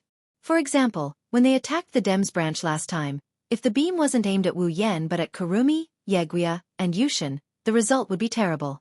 In the end, although the girls' growth is unlimited, they haven't grown to the point where they can ignore the dem, let alone Yaguya, Yushin, and Mei Jiu who haven't become Wu Yan's summons. Thinking about this, Wu Yan who is lying on the bed clenched his fists. His main purpose in coming to this world is to obtain the display device that can make his sisters stronger and strengthen the base. Now, Woodman also said that the creation of the display device was almost complete. Then, it's not too early for them to leave this world. Isn't it time to explain our situation to Yi Juya and the others? Wu Yan muttered to himself. While he was muttering to himself, the soft sound of the door opening woke him up and attracted his attention. He turned his head and looked at the door carefully. The next moment, the door slowly opened. Through the crack of the door, Mei Jiu, who had a head of shiny violet hair and wore thin pajamas that reached her knees, sneaked into the room like a thief. Her sexy figure was completely exposed. Mei Jiu. Wu Yan was startled. Why are you here? Ah! Mei Jiu didn't expect to be discovered so quickly. She let out a small cry of surprise. After a while, she stuck out her tongue in embarrassment and said coquettishly, I want to sleep in the same room as my darling. Mei Jiu. Wu Yan smiled bitterly. If you sleep in the same room as me, what about Yeguia and Yushin? Mama, why don't I just let Yagia-chan and Kashina-chan sleep in my room? Meijio tilted her head and she gave Wu Yan a pitiful look. Don't you want to sleep with me, darling? That's not it. Wu Yan's bitter smile deepened and his tone became more earnest. Compared to Yeguia and Yushin, Meijio is more approachable. She'll be more comfortable sleeping with Origami, right? You don't have to worry about that. Meijio smiled. Kunichi doesn't sleep in her room either. Ha! Wu Yan was stunned. Then where is she going to sleep? She's going to sleep with Shirori. Meijio betrayed her teammate without hesitation. We agreed that I'll do the night attack, darling. She'll do the night attack on Shirori. Wu Yan was speechless.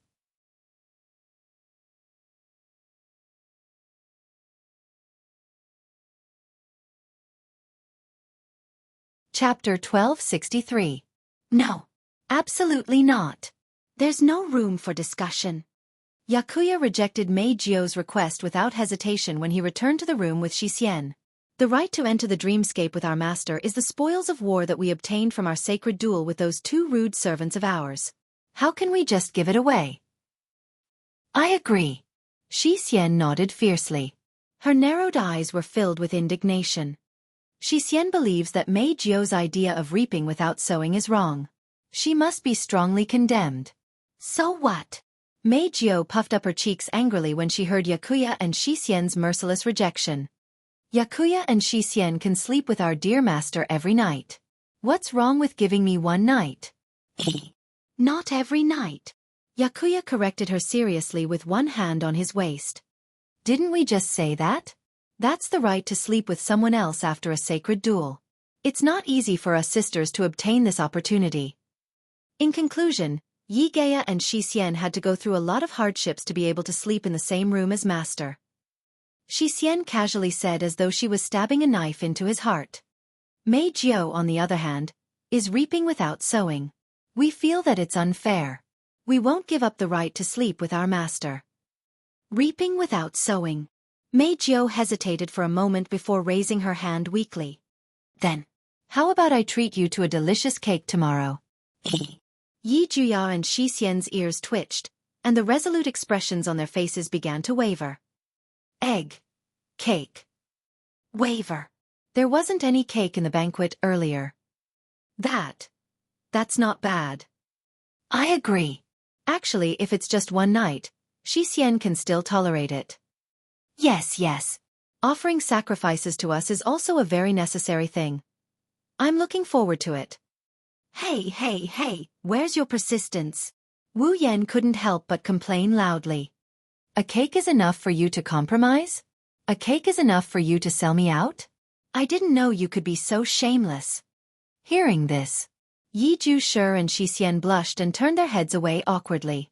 Meijio looked at Wu Yan with tears in her eyes and started sobbing. Do you really hate me that much? No.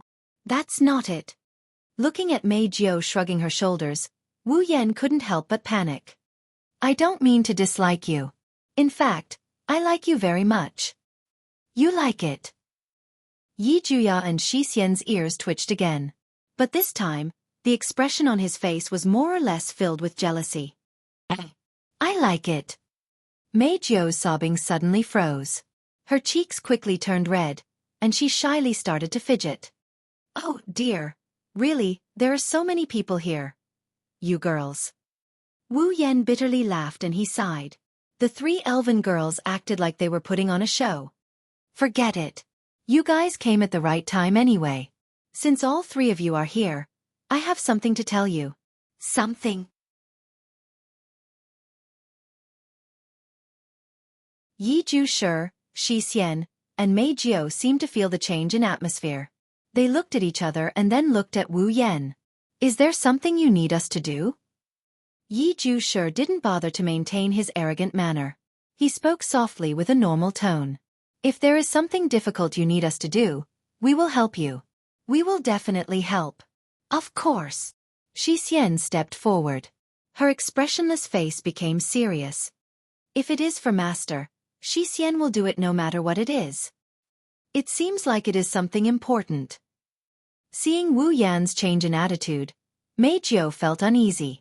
But she still spoke softly. Dear, tell me. Wu Yan found it funny when he saw how serious the three elven girls are. He patted his cheeks and he gave them a comforting smile. Don't be so nervous. Although it is something important, it is not as scary as you think it is. How about this? After thinking for a bit, Wu Yan extended his hand to the three elf girls. It's a waste of time to explain it directly, and you might not be able to understand it. Come over here and hold my hand. I'll share my memories with you. Share memories. Yi Zhushi, Xianxia, and Mei Jiao looked at each other, but they didn't worry too much. Since the target is Wu Yan, he wouldn't do them any harm. That is the only thing they can be sure of. The three of them walked up to Wu Yan and held his hand. In the next moment, a strange wave of mana surged from the hands of the four of them, bringing with it a dazzling light. Seeing the light, Yi Zhushi, Xianxia, and Mei Jiao's expressions changed. Then, they slowly became paralyzed and became sluggish. A memory fragment that didn't belong to them flowed into the minds of the three elven girls and gradually became their memories.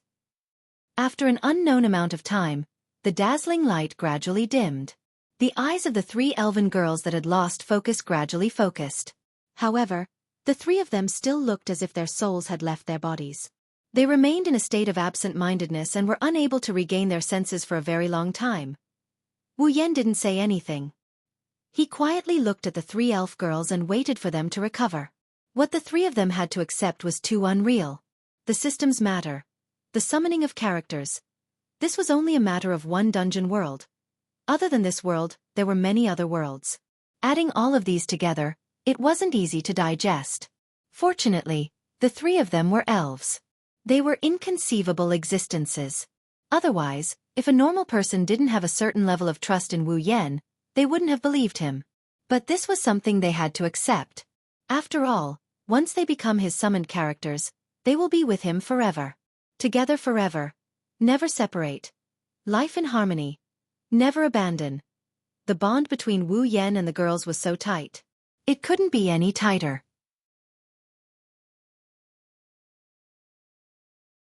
So, Yi Zhushi, Xianxia, and Mei Jiao had to understand the current situation. After a long while, the three elven girls gradually regained their senses. They looked at each other but didn't say anything. Only the three pairs of beautiful eyes were filled with shock. Is this real or fake? This was the first thought that came to Mei Jiao's mind. This kind of thing, does it really exist? So amazing. Yi Zhushi said in a daze. So Master can do this kind of thing. Shocking. Another world. Even Xianxia didn't know how to express her emotions. What a shocking world. No wonder Master is so strong. With such a magical system, Dem can't compare. I know it's hard for you to believe, but this is the truth. Whether it's the dungeon world, the spalier world, the system, or the summoning of characters. Wu Yan looked at the three elf girls and spoke in a deep voice. Now, you know the situation. Actually, I just want to ask if you're willing to. Do you even need to ask? Before Wu Yan could finish, Yi Zhushi, Xianxia, and Mei Jiao spoke at the same time and interrupted him. You are the master of us Baowu sisters. You were, you are, and you will be. That will never change. Yi Zhushi crossed his arms and looked up. His voice was filled with determination. This kind of thing, you don't even need to choose. Agreed. Xianxia tilted her head, the corners of her lips curled up. As long as Yi Zhushi master, no matter where it is, Xianxia will go. You promise to protect me forever. Mei Jiao hugged Wu Yan's arm tightly. She looked at Wu Yan's face with a nervous expression. You can't go back on your word. You. Seeing the three girls choose to follow him without hesitation, Wu Yan felt a burning sensation in his heart. It flowed through his body and warmed him up. A smile that came from the bottom of his heart slowly appeared on his face. You are the ones who have become my summoning characters. You can only stay by my side and share life and death with me. You can't go back on your word. We won't go back on our word. Their gazes met, and the four people present all laughed. Just then. Count me in. You're tuning in to the Wisdom Diary YouTube channel. Don't forget to subscribe and join us on this journey to catch the most captivating stories.